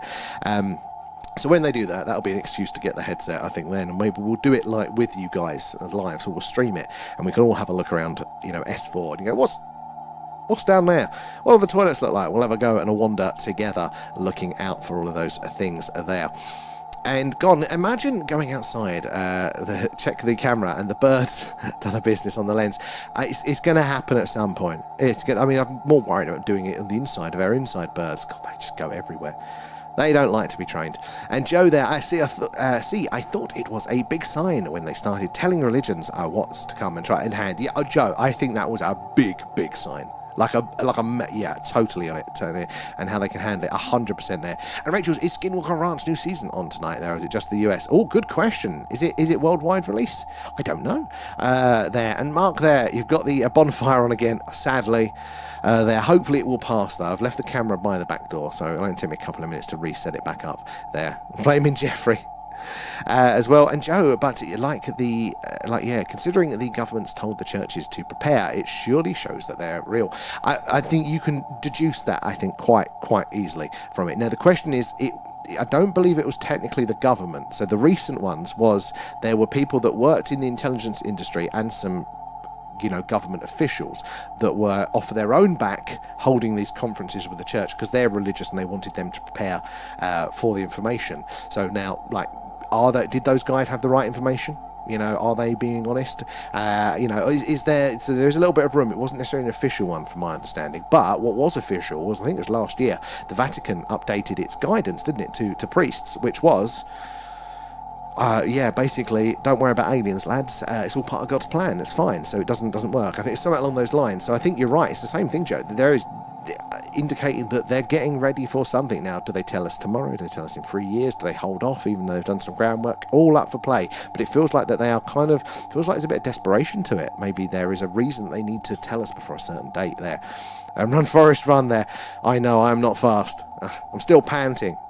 Don't fall over. I did the steps so I don't fall down this time. I put those grippy strips on them. So fingers crossed I shan't there. Alan looks different. Yes. Yeah, very, very masculine voice, Alan. And checking for rain, yep. I already want the hoodie there, Kate.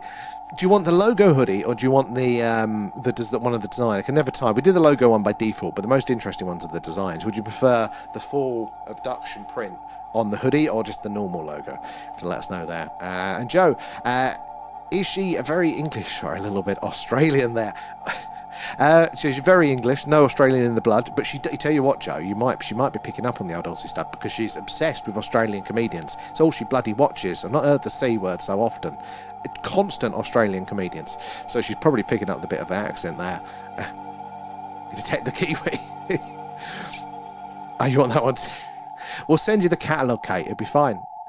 And gone there, we need one of them umbrellas next. Problem is, if the umbrella's over the lens, it's over the lens, isn't it? That's the thing. We need one of the full-on domes. That's what we want. Yeah, we can just open it and close it on the button. They do things called all-sky cameras. And the one that I can find, it promises very low resolution, so it'd be a totally different experience, but it's got a heated dome, and you can just mount it permanently outside, so it'd be much lower quality.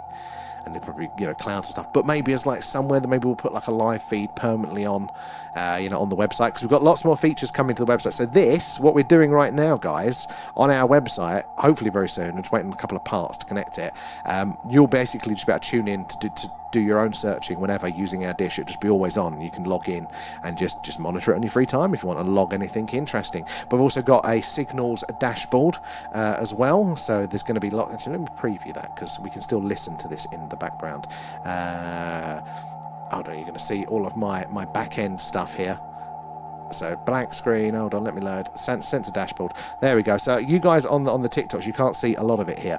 You can only see the middle ones. But I mean, we've got so the environment, so like Earth-based. We've got weather, geomagnetic index, Schumann resonance, and aurora forecast. Then for space, we've got solar wind speed, X-ray, CME detection, cosmic ray, meteor activity, solar iridescence, geomagnetic storm, and with background radiation. Not sure how I'm going to get that data. Moon data, and also cultural data as well, which is checking those markets there for what the people are betting money on. How much does the culture think it's going to be released there? And what you can do with these you can actually tick them on and off. So if I get rid of the X-ray one, it should disappear. There we go. So you can customize your dashboard of the things that you want, press a button and pop them out. So you can be doing what you want and just having the little monitors that you guys want just constantly running, providing you that information there. So yeah, you're going to have the SETI, you're going to have the sensor suite of all that useful information there. And we're thinking some other things as well to add to that. They're all freely accessible on the website. It's not fully ready yet, but yeah, so you guys can do your hunting all of the time there. Where did we get to? The chat.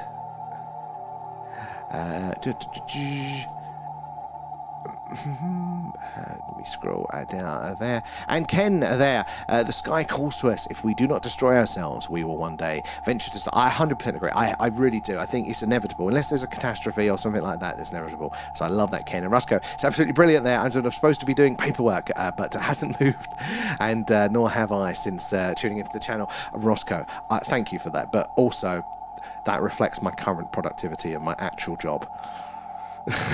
I have an issue. I get too distracted building all this stuff. And Geo as well there. And God rest him there. Did you ever watch any of David Wilcock's videos there? And even anyone in the chat to give him a watch there and stuff. He gives good insights to the aliens' anti-gravity. So I was aware of him, but I don't think. I might have caught him in an interview now and again, but nothing I can remember specifically there. But to say good rest there. And Hollywood, how are you doing?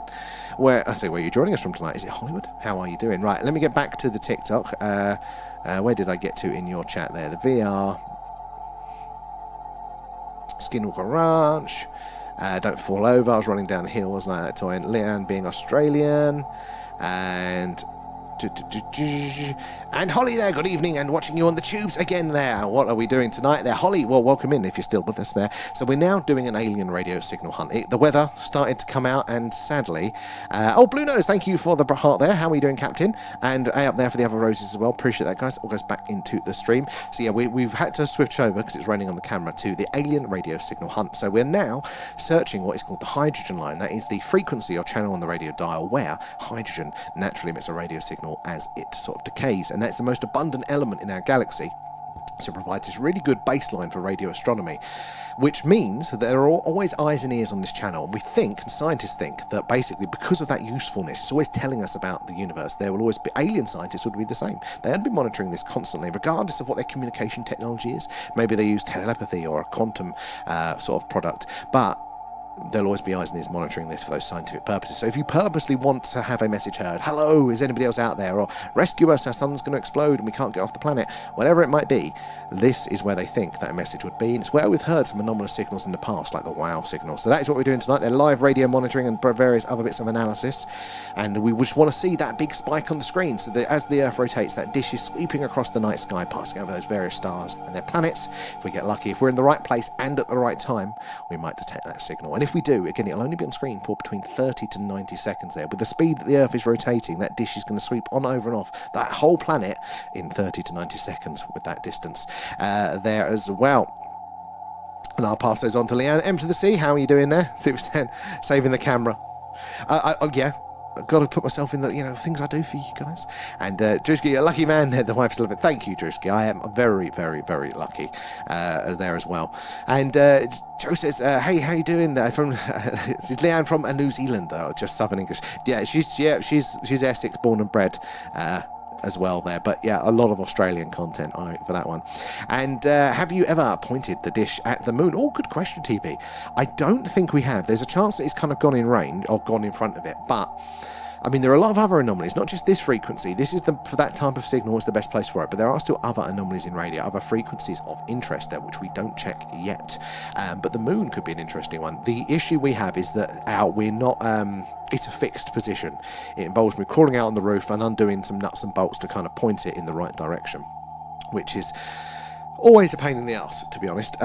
But I would like to at some point get it mounted so then we can just go and target some of the stars. So we've always got closer by stars in range. Maybe follow some of the ones around, increasing those odds. But also maybe the ones where people say that, look, we think so-and-so's coming from this star. I mean, we did once Tau Ceti, which isn't too far away, but it is very, very interesting there. Lots of potential signals in the past. I think it's in that recent movie, isn't it? Project Hail Mary, that's the host star there. But yeah, life may be there. So we could do some targeting and stuff there. It's a good question, TB, there. And tap the like people there. Thank you, Drewski. Yeah, exactly. It is those likes and those shares how we reach more and more like-minded people like yourselves. But again, if you're just joining us, do give us a follow or a sub, whatever it is, wherever you are there, because we're on pretty much every night.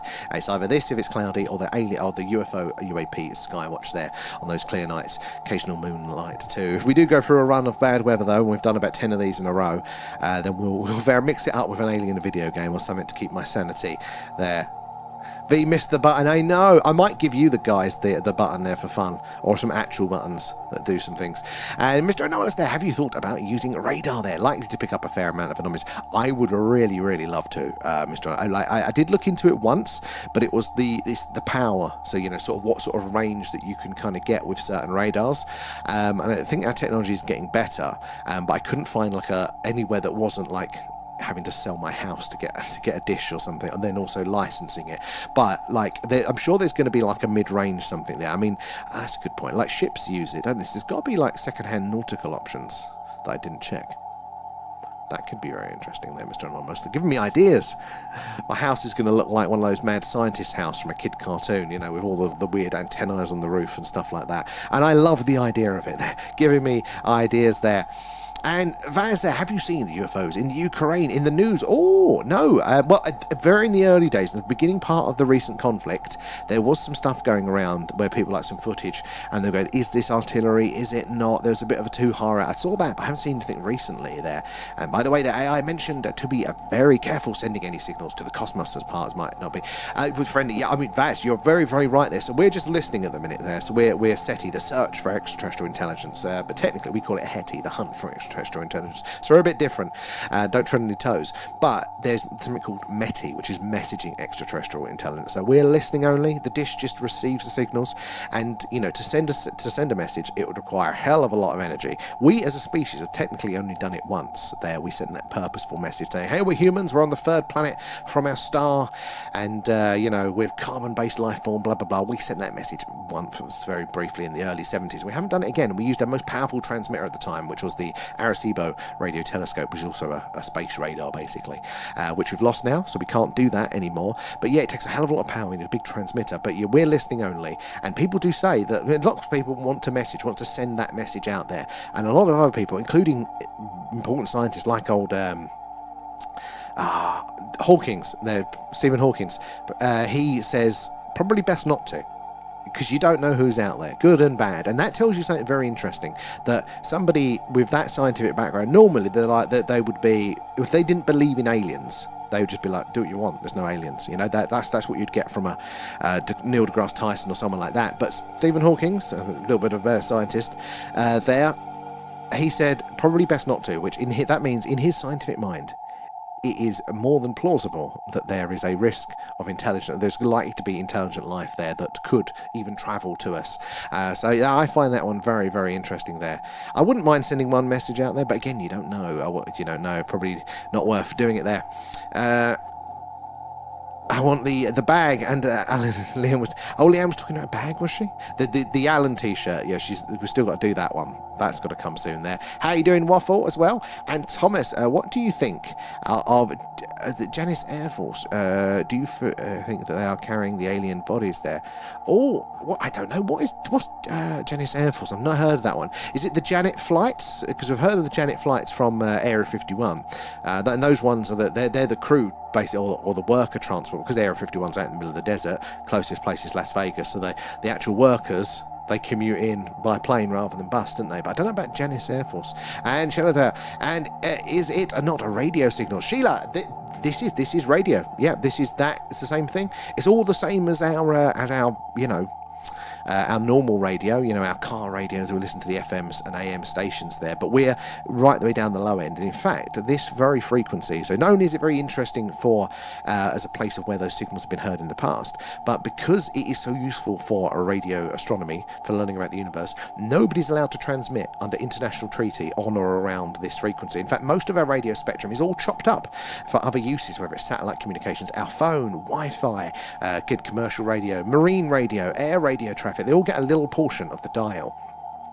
And this bit is actually gone for nobody, listening only, because it's so useful for those for the radio telescopes, and they need it to be quiet. So you're not allowed to legally produce equipment that broadcasts on this, and that again really, really does help us, because if we get those signals, it is so unlikely to be anything human made, which is the first thing we need to filter out, and one of the most difficult things, is because nothing's allowed to transmit on here. So we're really kind of left with electronic interference is our main culprit there. But again, these signals do give a little bit of information about themselves there. You can deduce a reasonable amount. The main reason science hasn't been able to say aliens 100% for the signals, because science requires a second detection from a second dish, which is quite reasonable. But the problem is, the most scientists say is they're not doing what we're doing now, sitting around listening going, no.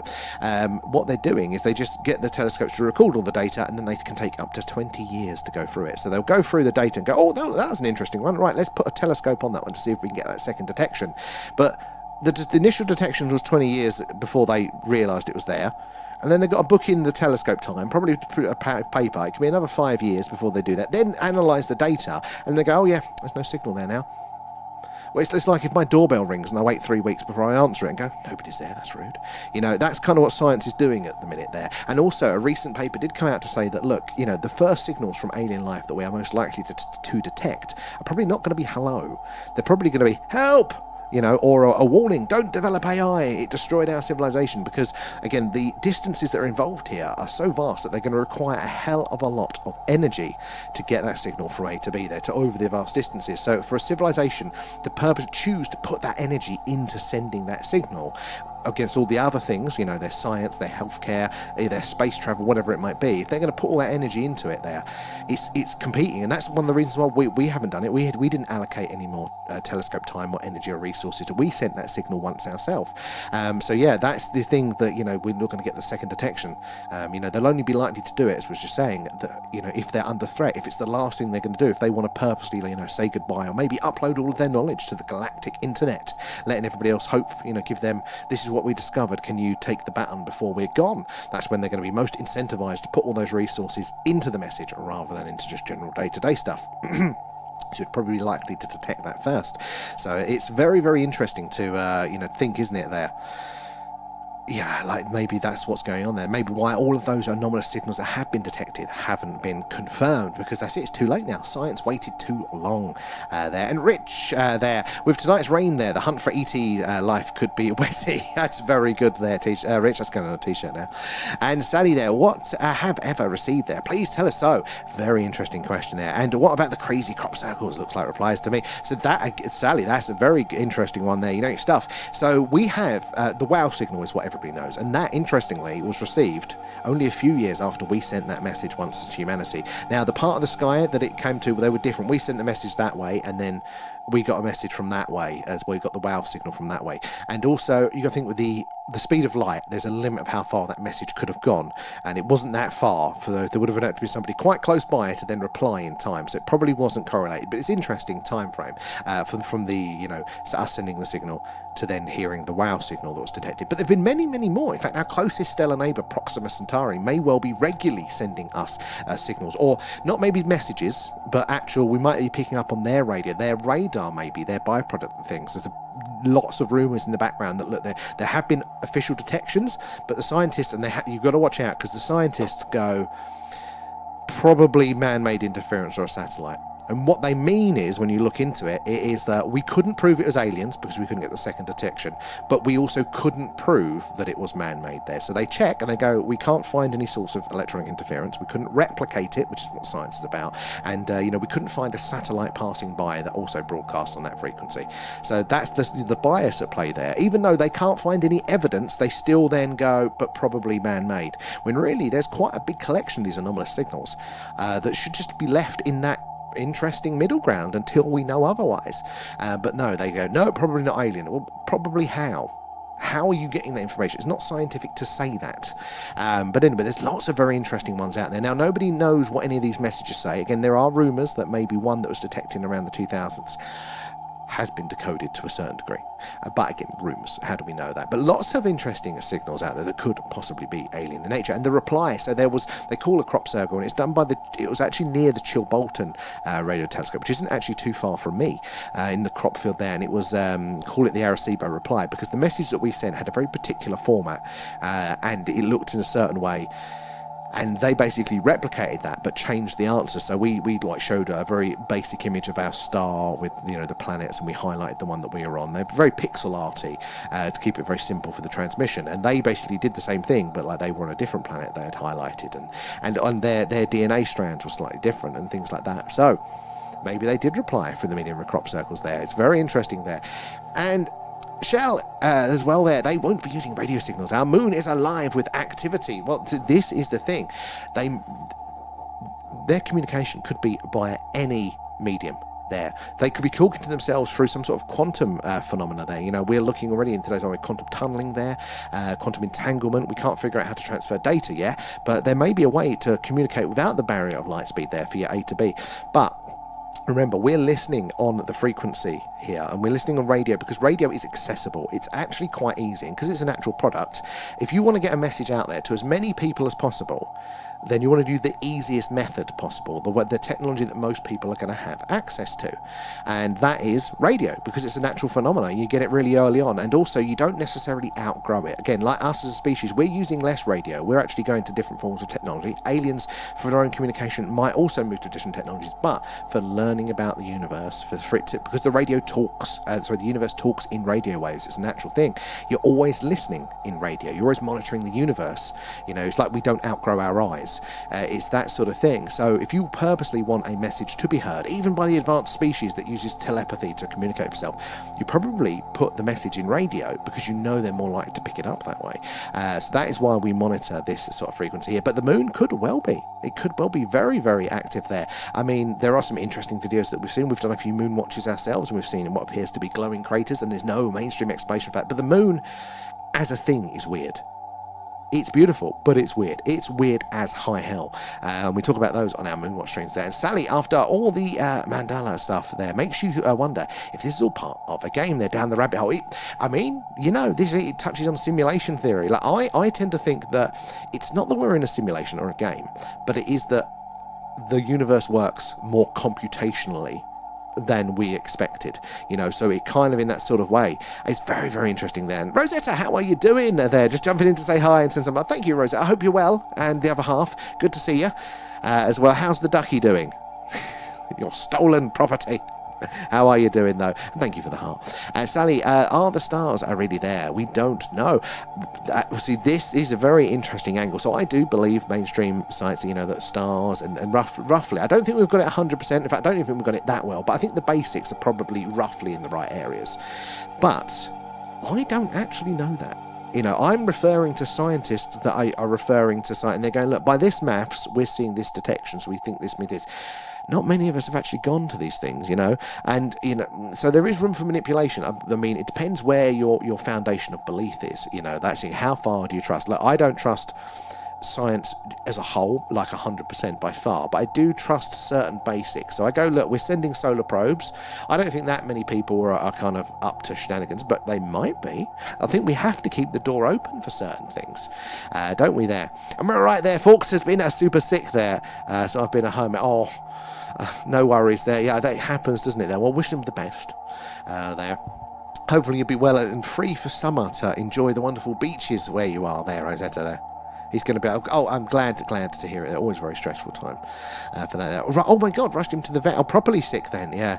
I said, oh, my... They really are, Rosetta. They really are. Feel American when you go to the vet, didn't you, having to pay for the healthcare? We once paid 600 and something pound, and it'd be a lot more now, because this was 10 years or more ago, to remove a chinchilla's bits. Sometimes get filtered out here. I don't know why, I still swear. Because he had played with himself so much, he'd broken it and it needed to be removed. So it cost a lot more than the bloody animal in the first place. But it's what you do for pets, isn't it? And Gel, but it's fine. I'm glad to hear it. I expect nothing but the best treatment for Gel. Where are we in the chat over on TikTok? Not TikTok, on the YouTubes there.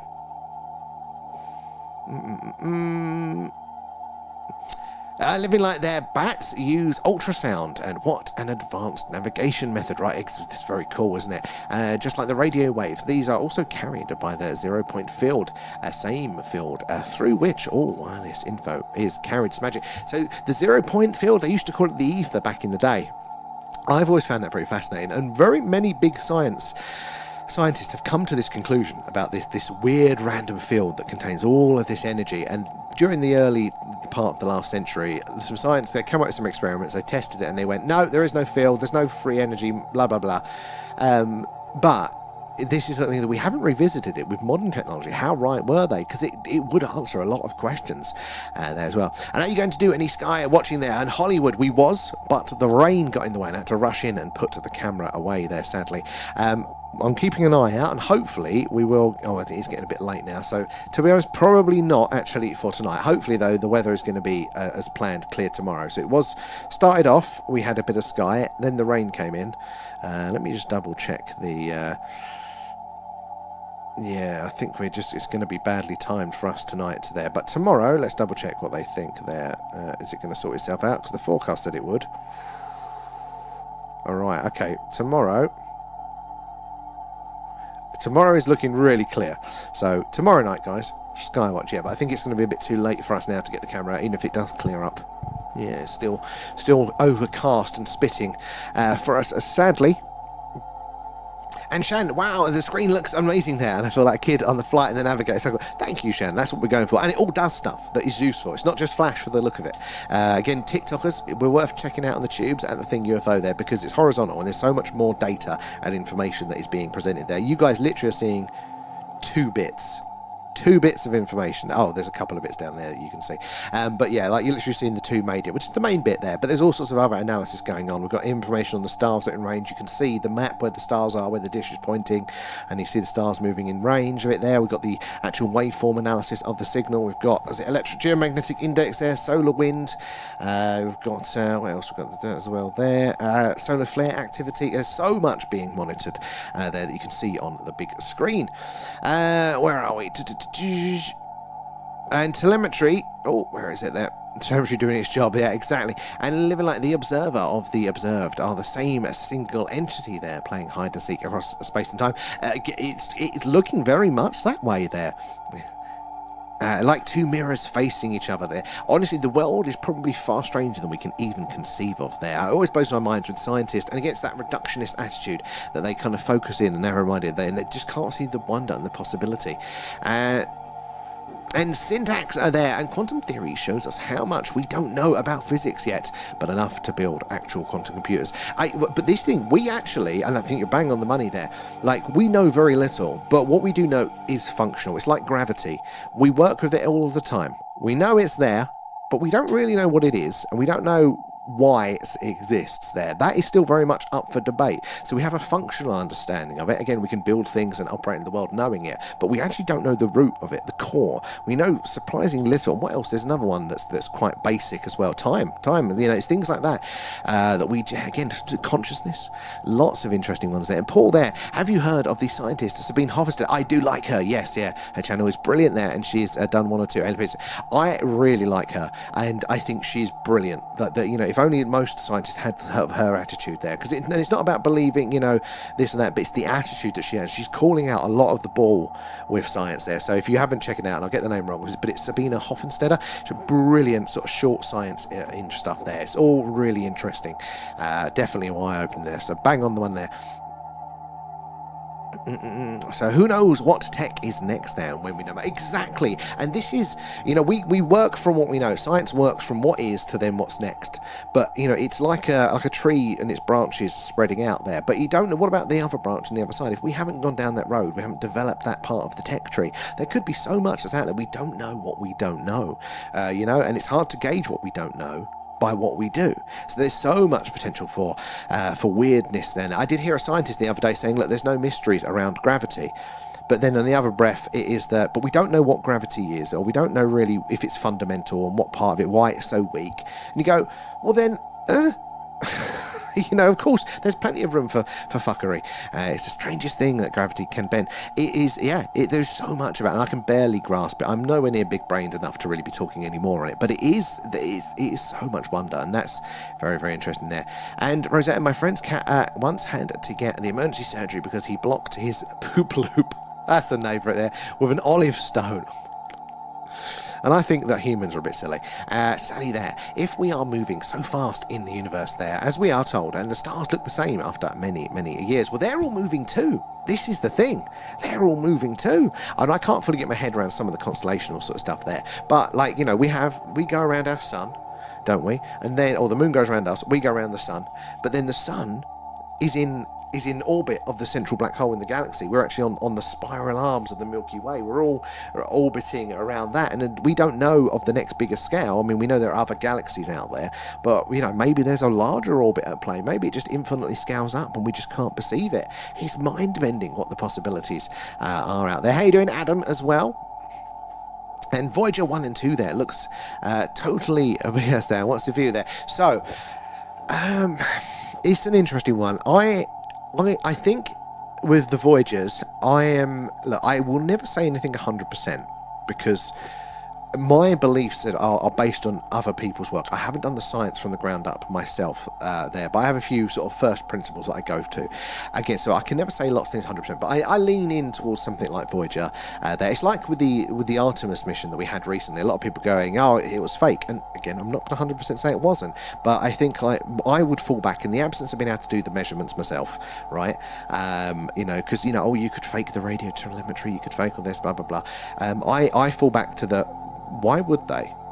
They just went around the moon. This wasn't like the initial moon race. That's more plausible. They would have faked the original moon landings because that was a race. But essentially, they weren't doing much new this time. They're just going to look back around the moon.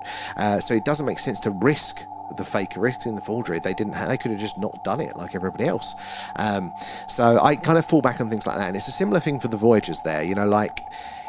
that if they were doing it, they weren't doing it for the general public. They were doing it for the scientific community who has access to all of that data. So they would have been fueling the lies for the wider scientific community. And I think it gets to a point that you just have to have so many scientists on the back secret end making up the lies that made sure they made sense for the scientists on the front. It becomes top heavy. But again, I don't know that. It's just a gut feeling there. And as well, Mr. Money, how are you doing? Thank you for the heart there. Used to there, but once the Mandela changed everything there, and it shows you it's a simulation. I mean, but maybe there may be spaces as we expect, but it's a simulation of space, that sort of thing. Again, I think simulation theory is interesting, and there are some indicators that go, look, this does look like we've got something going on here, but I actually think that the reality itself is more computational in nature. I think that's just how it works, and we have built computers and things based on our environment and how those things work. And it's not that actually they're the way around. It's just that's how reality is. Things like the observer effect and stuff like that. I think it is a bit more computational in nature. And watched a really interesting video from the 70s on proving the multiverse theory with laser interference there. So I saw something like this. So it wasn't the multiverse, but it was other dimensions. So I haven't heard that, and I'll have to look for that because that does sound interesting. But yeah, talking about how sound waves propagate can give you an indication over enough scale of if there is any other dimensions. And string theory predicts at least 11, but up into the 20s or something. And I don't think string theory is up to much, but other dimensions could be interesting. But we've not found any evidence of them. Now, is that because our testing is flawed? That could well be there. It could be multidimensional, and it's weird for sure. It really is there. In fact, it makes no sense by now. That shows you it's a computer simulation. No, not necessarily. I wouldn't say that in of itself, but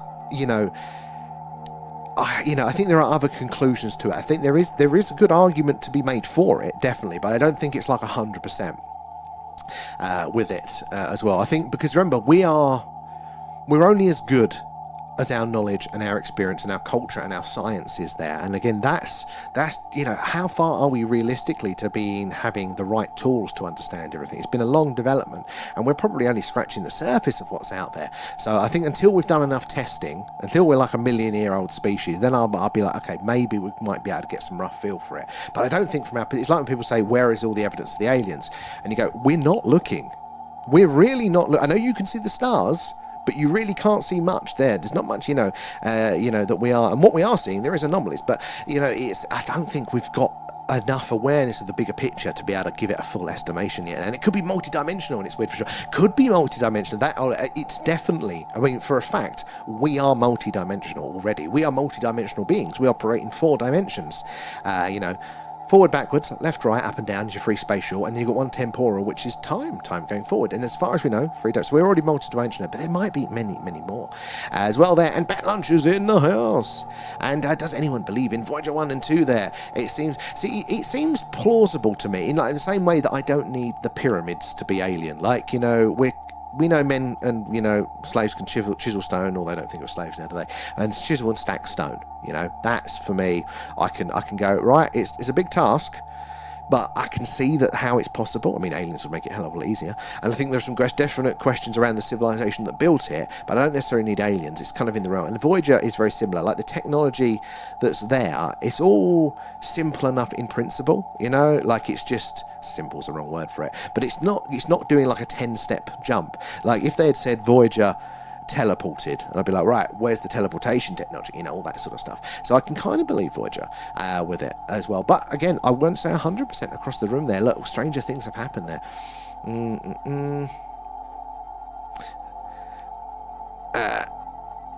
So presumably, as this is me there, you're also not a doctor of quantum entanglement and chaos theory. How do you know?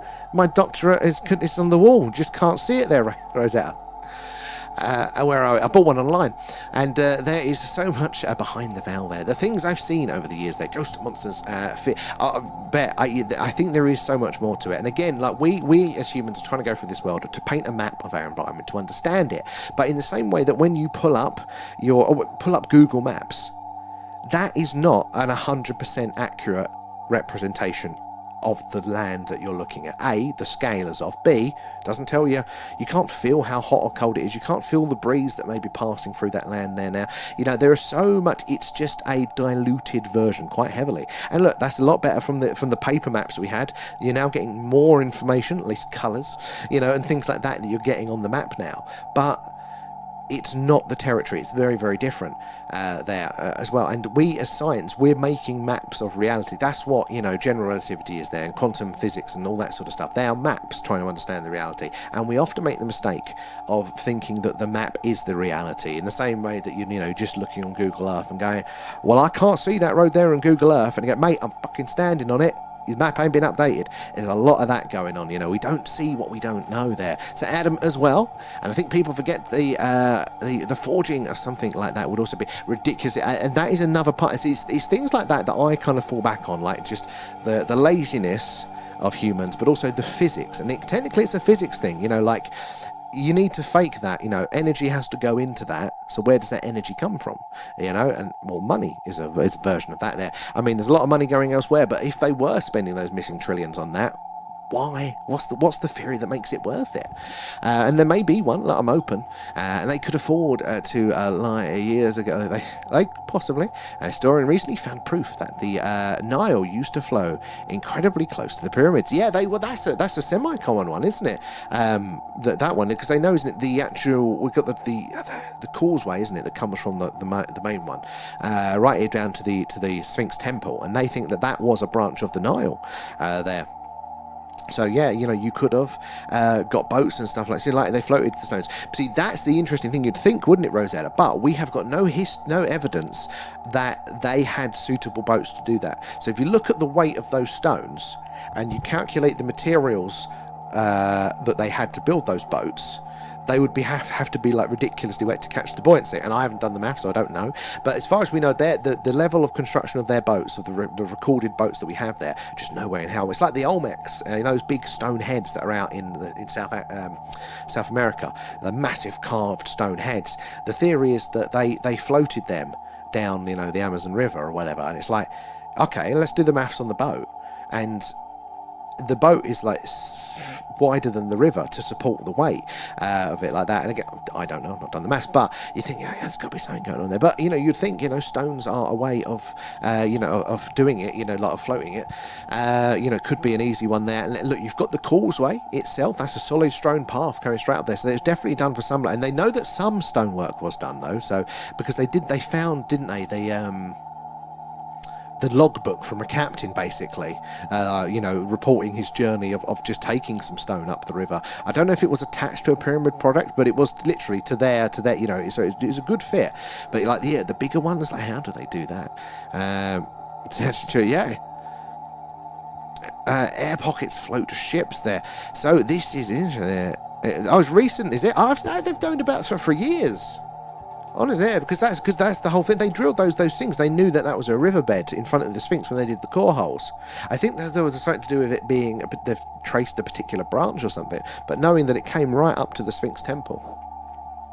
And the pyramids, Machu Picchu, they're all part of the scenery and built by the same people that made the trees. Well, I mean, I definitely can go for like a previously advanced species, maybe culture.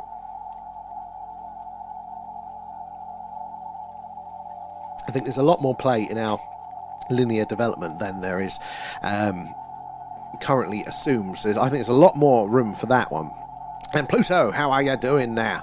Let's have a look. Oh no, we're up to date with the chat. Thank you there, Pluto, for the heart. Let's get over to the tubes. Let's catch up with your chat. Where did we get to, guys? Paul. Oh no, I did that one there. Yeah, it can be the strangest thing that gravity can bend. It really is there. And the theory is that there's an information field that projects into 11 dimensions. After that, it's meant to break down there. So it's current string theory, isn't it? But the string theory really does look like it's just been a tale, you know, like a misdirection, a cul-de-sac for science, for the big brain scientists to just sit around, do some elegant maths and wank each other off. You know, that it's not really, it's not provable. is the main thing, isn't it? There, it's not testable, which is a whole scientific principle, and billions of things diverged. So I'm definitely up for it being not only wrong, but also, I mean, scientists again, they're the worst for getting themselves, into, what do you call it? To getting misdirected there. You can be, when intelligence gets siloed, so IQ, the higher IQ you get, the more specialized it becomes there. So basically, you get good at one thing, but really shit at everything else. And I think scientists don't ever get that big picture. And living like that, and it wouldn't surprise me if they have been a regular travel, if there has been regular travel between the Earth and Moon for a long time now. We just don't know about it. And let's wait for the future to go. I'm open to that as a possibility. Like, there's the Silurian hypothesis, which is a bit of a faulty experiment. Okay, look, if there was an intelligent civilization here on Earth before modern humans, what evidence would there be on a best case scenario? And essentially, it ain't long before pretty much everything is wiped out, other than, I think, radiation, certain types of radiation, I should say, like radioactive materials is the one thing. But other than that, everything gets refreshed with our weather, with the plate tectonics, with our atmosphere. There could have been a number of civilizations. Earth has been habitable and more than able to support that sort of life many, many times. If there was a dinosaur civilization, intelligent dinosaurs, we wouldn't find anything from it there. I mean, obviously, if they were using fossil fuels, that would have been a bit... we would notice that. That's one of the interesting things. So we can say that in recent history, at least since those fuels were laid down, nobody else has had the oil. But yeah, and other than that, you wouldn't necessarily know. There's definitely the time there. And look, there are interesting structures that apparently are on the moon there. There is some very good imagery that is on NASA's website, and it's not the squint and maybe you can see something. It's like, no, there is interesting shapes there. Are they all going to be anomalous? No, but there's something there, I think. This is interesting. I think so, Parasol, and thank you for saying that. Where are you joining us from tonight, then? So, guys, if you are joining us, we were doing a live UFO UAP Skywatch, but the weather got to us there, as happens occasionally here in the UK. So we've rolled into the alien radio signal hunt, using a big dish, pointing up at the night sky there, listening out for potential signals from distant civilizations, like the film Contact. There, hopefully we're going to hear ET say hello. But whilst we're waiting for that to happen, we are having a bit of a chat about all the weird and wonderful things around the phenomena. Oh, good, we are going to be winding up in about 10 minutes, so get your questions in now, guys. But do say hello in the chat, let us know where you're watching from, and also make sure you're following or subscribed, whatever it is, wherever you are, so you can join us, because we are pretty much live every night. If it's a clear night, if it's a clear night, we are doing the Skywatch. If it's a cloudy night, then we are doing this. Although saying that, I am off Friday and Saturday night for a rare trip for family. But other than that, you'll be able to catch us all there. And UFO X-Files, you found us over on here as well now. How are you doing? How the devil are you there? Let's get back into the chat. On TikTok, let's hear the Luke. Pluto, doing well, mate. Yeah, another very interesting. So I do love getting the chance to scratch the old brain.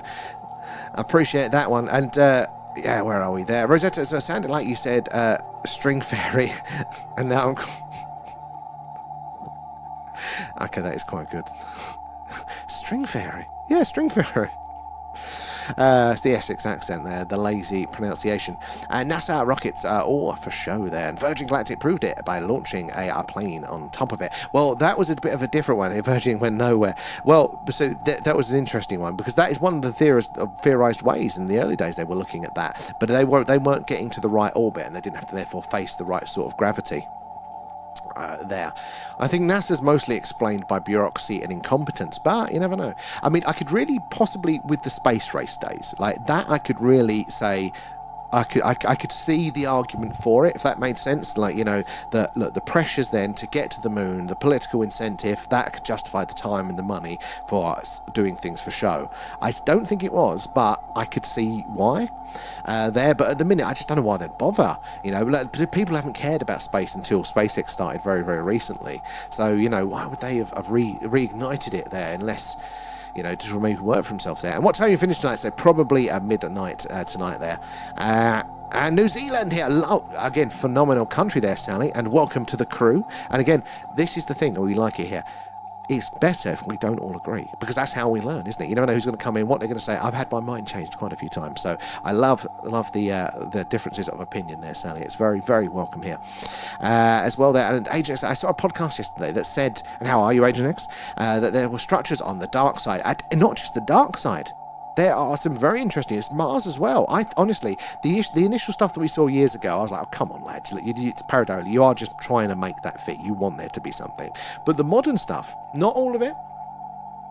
The modern stuff, there are some very interesting things. That at the very least, you'd go, let's take a closer look at that, lads. I might send a full mission to it yet, but let's get a closer little bit of optics on that. Let's zoom in a bit with the probe or something there. I mean, I'm on Friday and Saturday with Whistleblower. Oh, Agent X. Well, I'm not even on Friday. I'm actually at my old band. So drop us a message before you go on, and there is an actual chance that I might be able to join in. If I can get signal, it is Suffolk, but I might actually be able to come in and be in the chat. Oh, you're on there, Agent X. So you have to let us know, though. String Fairy, men's broken heartstrings. Or takes them, Pluto. That's why they're broken. It's like the tooth theory. They just take. And Donald Hoffman seems the most plausible there, if anyone's heard of him. The name does ring a bell. On that one. I might have seen some bits on that one. I have to check him out there. Thank you for heads up there, Sally. And I should be interviewing the Reptilian Witness. Oh, I like that one. Do you know what sort of time that might be? So, guys, if you're interested in that, check out Agent X's channel. Is it on the account that you're on now? So people can go and follow for that one. And... see a commercial there. Oh, we are on YouTube. I thought we had commercials before on there, but we just weren't getting paid for them. How many is there? I mean, nobody's mentioned anything yet, so I'm hoping we've set it to the lowest possible for them at the minute. So let us know how many's coming through at the minute, because I'm sure at some point we'll forget to manually set it to low and it might slip through. So do let us know if that becomes an issue, but we're going to keep it permanently as low as possible for those ones. Oh my God, guys, we have got a star in range tonight that we have never had in range of our dish before. So let's look to see if there are any differences on the meters there as that star comes further in range, because it's only just on the edge of our dish there. We've not got long. But I'm going to try and pronounce this one. And I didn't even know this was a real fucking star. But it is Zubenlugnubi. I've totally butchered that one. But it's actually quite close by. It's only 77 light years away. Now that is on the same street in space terms. So, which means that we have a higher statistical chance of getting a signal there. Because if that is, just sending it, doing its normal stuff, the signal doesn't have to be as strong. And by the time it reaches us, it'll be louder, therefore more detectable. So again, those statistical odds increase. Let's see as it goes in now. Tubers, you'll see this way, that it's literally just in the outer ring of the dish, and that is like literally the main part, the square with the circle right in the middle. That is the main bit. The outer ring is the if on a good day and the signal is strong enough. So it's still only on the outer edge here, but the way it's going, we might get into that zone. Okay, so keep an eye on the meters there. We are looking for the anomalies. And what did you make of Gary McKinnon's NASA hack there, which he claims he saw the files listing off-world officers? So I think it was very, very interesting. I do feel like he saw something there, but I also think, wouldn't he have found more with it? Like, if you were running a space program, why would it be just this one random PDF or one list or spreadsheet of names? Like, wouldn't there be more contextually around it? Now, that's not a good excuse. I think like more than not that he did touch on something, especially with the images that he was seeing as well there. I think there is more going on, and I think we are hidden most of the details there as well. And speaking of which, guys, I haven't started on it yet, but I have found, because we've joked about this on a few previous streams, that wouldn't it be funny if one day we could afford to get our own satellite to do the monitoring? I have found that there is a free-to-access satellite from the European Space Agency. You can connect. You can't control the bloody thing, but you can get direct access to its sensor data. So, in as practice, we could also be getting live satellite data information in the stream, and then do our best to analyse and look for anomalies there as well. So that could be something we can all look forward to there. Oh, thank you. Oh, God, it took forever there, UFO. It really did. Took forever. Luckily, it just kicked off at the last one. But thank you. It's bloody hard to get to. It really, really is there. Well, let us know. Guys, give UFO X-Files over on the tubes. They give them a follow there. I'm sure there's going to be very, very familiar content. I need to check it out myself there. And to your question, I've just seen the one. Oh, excellent. Thank you. If one, we can tolerate one. I don't want it to be too spammy for you guys over there. But yeah, I'm sure UFO X-Files got some very interesting videos on the subject, so worth giving a shout. Let's have a look over on the TikTok there before we wind up for tonight. Probably this one's at 11 p.m. Okay, so that's as is in the US, so that should be fine. The old man should have gone to bed around then. So as long as I remember to check my messages in time, Agent X, I should be able to catch you that or a little bit after that. Ex-Special Forces and worked in underground bases. All very, very interesting as well. And I mean, the reptilian thing, that's an interesting area that I haven't looked into a lot. So I suppose any information on that one to build up a bit of a grounding would be good. And sounds like King Louis scattling as you want to be like you. Ooh. It does a bit.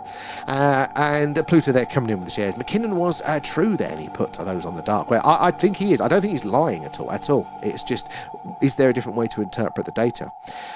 I don't think there is. I am leaning to it being, for our interest, but again, I can't be 100% on it there. 13th NASA scientist has gone missing. And it's not surprising, it's sad, and I think there's something to it. It's very convenient, isn't it, that, now when this process seems to be starting, that, all the people that can answer the questions, or the first people that you would ask, are disappearing there. Put McKinnon interview on your reposts there. I caught one recently. I think it's interesting. It's like a lot of them was like, I want more. And Drewski there, they put fake info with the real info to confuse. They very much do. What do they call it? Passage material, I think. It's something like that. And the idea is that if they tell everybody, if you're going to work on the project with the aliens, and you go, these aliens are all from Zeta Reticuli, right? And then they might go to one person, they're a 50 million year old species. They're a 2 million year old species to the next person. They're a 500-year-old species to the next. They're a 1,000-year-old species to the next one there. And then that way, if somebody leaks it and goes, I saw these Zeta Reticuli aliens there, we were working with them, and they're a million-year-old species, they'll go, that was Greg. So sometimes they put that false bit of information in there that they can then trace it back. It's like putting the dye in the water to see where the leak's coming from. If you've ever done any of that, Skinwalker launched, I said, did they really? Oh, actually, somebody mentioned that. And we couldn't afford to launch one. Always a pleasure. Pluto, exactly. It's always a pleasure having you as well there. Posting the story for the followers for you. Excellent. Thank you there. Guys, check that one out. I don't check stories by default, though. I need to have a right slap in the face to remember, because otherwise I could just get hooked on social media. So I check my messages, but I have to purposely stay off feeds and things. So that's it. I'm sucked in forever there. And if you put the truth in amongst the lies there, the people will write the whole... They very much will. And that reminds me, Rosetta, of... I can't remember which plane it was they're testing. It might have been the U2, whatever it was at the time. But the test pilots had ape masks with them. And what they would do is that if they ever had a close flyby from somebody else, from another pilot that shouldn't be there witnessing the craft, and then put the bloody the ape masks on, so then the other pilots in their report would go, look, there was this fantastic aircraft that I've never seen before going really, really fast, and it appeared to be piloted by a gorilla. They'd go, what? Okay, right, you have lost it. But that was a true thing that they did during the testing. But it's like that, and they have used UFOs before as a cover for secret aircraft development testing, haven't they? But you can imagine, that the actual UFO department probably went, stop bloody doing that. No, we don't want them to think about that either. And where are we there? And no worries there, UFO. And Dan as well, I feel sad for the missing scientists there. Where the heck are they? And they need to be found. I mean, it's the missing, but some are dead, aren't they? And some are, it's probably, knowing how these things go, doesn't look good. But there is a chance that the missing ones, it might be missing for their own protection. But I mean, knowing this world, probably not, sadly. And then this is the difficult part about it. These old school people, think of how many people they've got rid of in the past, but now we're looking, now we can connect the dots. And again, they will use the old processes until they fail. They haven't learned the new behaviour, but you know, they've got to foul and got to get their hands burnt before they will start changing their practice there. Juicy, good night. We're going to be coming off now anyway, and so a lot of them aren't missing anymore. Exactly, Rosetta, which is very, very sad. And no worries, I do the UFO news and 24-hour updates for my research with an AI parrot called Orion. Oh, and the species on the planet there, is it Kakapoo? The rest. Well, that sounds pretty cool. I mean, guys, if that's up your street, UFO related, give UFO X Files there or Exo Files there a follow. I'll have to check out myself. I'm a nightmare for it because I literally just come on to stream. I'm not very good. I'm not a team player when it comes to actually watching things, because otherwise I just get sucked in. I'm a nightmare for it. Anyway, guys, I am going to come off now. But what's that little button there? What's that one? Oh, new buttons. Sorry, distracted. I'm going to come off now. Sadly, obviously, the Skywatch didn't pan out tonight, but tomorrow is looking pretty good. It is looking like it is going to be very, very clear for us tomorrow evening for a Skywatch before I disappear for a couple of nights. So make sure you're following, subscribed. You get those notifications when we go live for those. But thank you so much for joining us tonight, and if you're watching quietly, thank you for the company there. If you've been asking your questions, sharing your knowledge, again, extra love for you guys. That's really appreciate that. You know, really getting our brains working tonight. Thank you, mods, for being awesome as always and keeping it wonderful and supporting us there. But generally, however you support, whether it's gifting, subs, members, all that sort of jazz as well, extra love there as well, because it all goes back into the stream, getting us closer to upgrading it, and then you know, more analysis, more toys, more UFOs, and all that sort of stuff there as well. But again, thank you everyone, and I will catch you all tomorrow night there. Bye bye.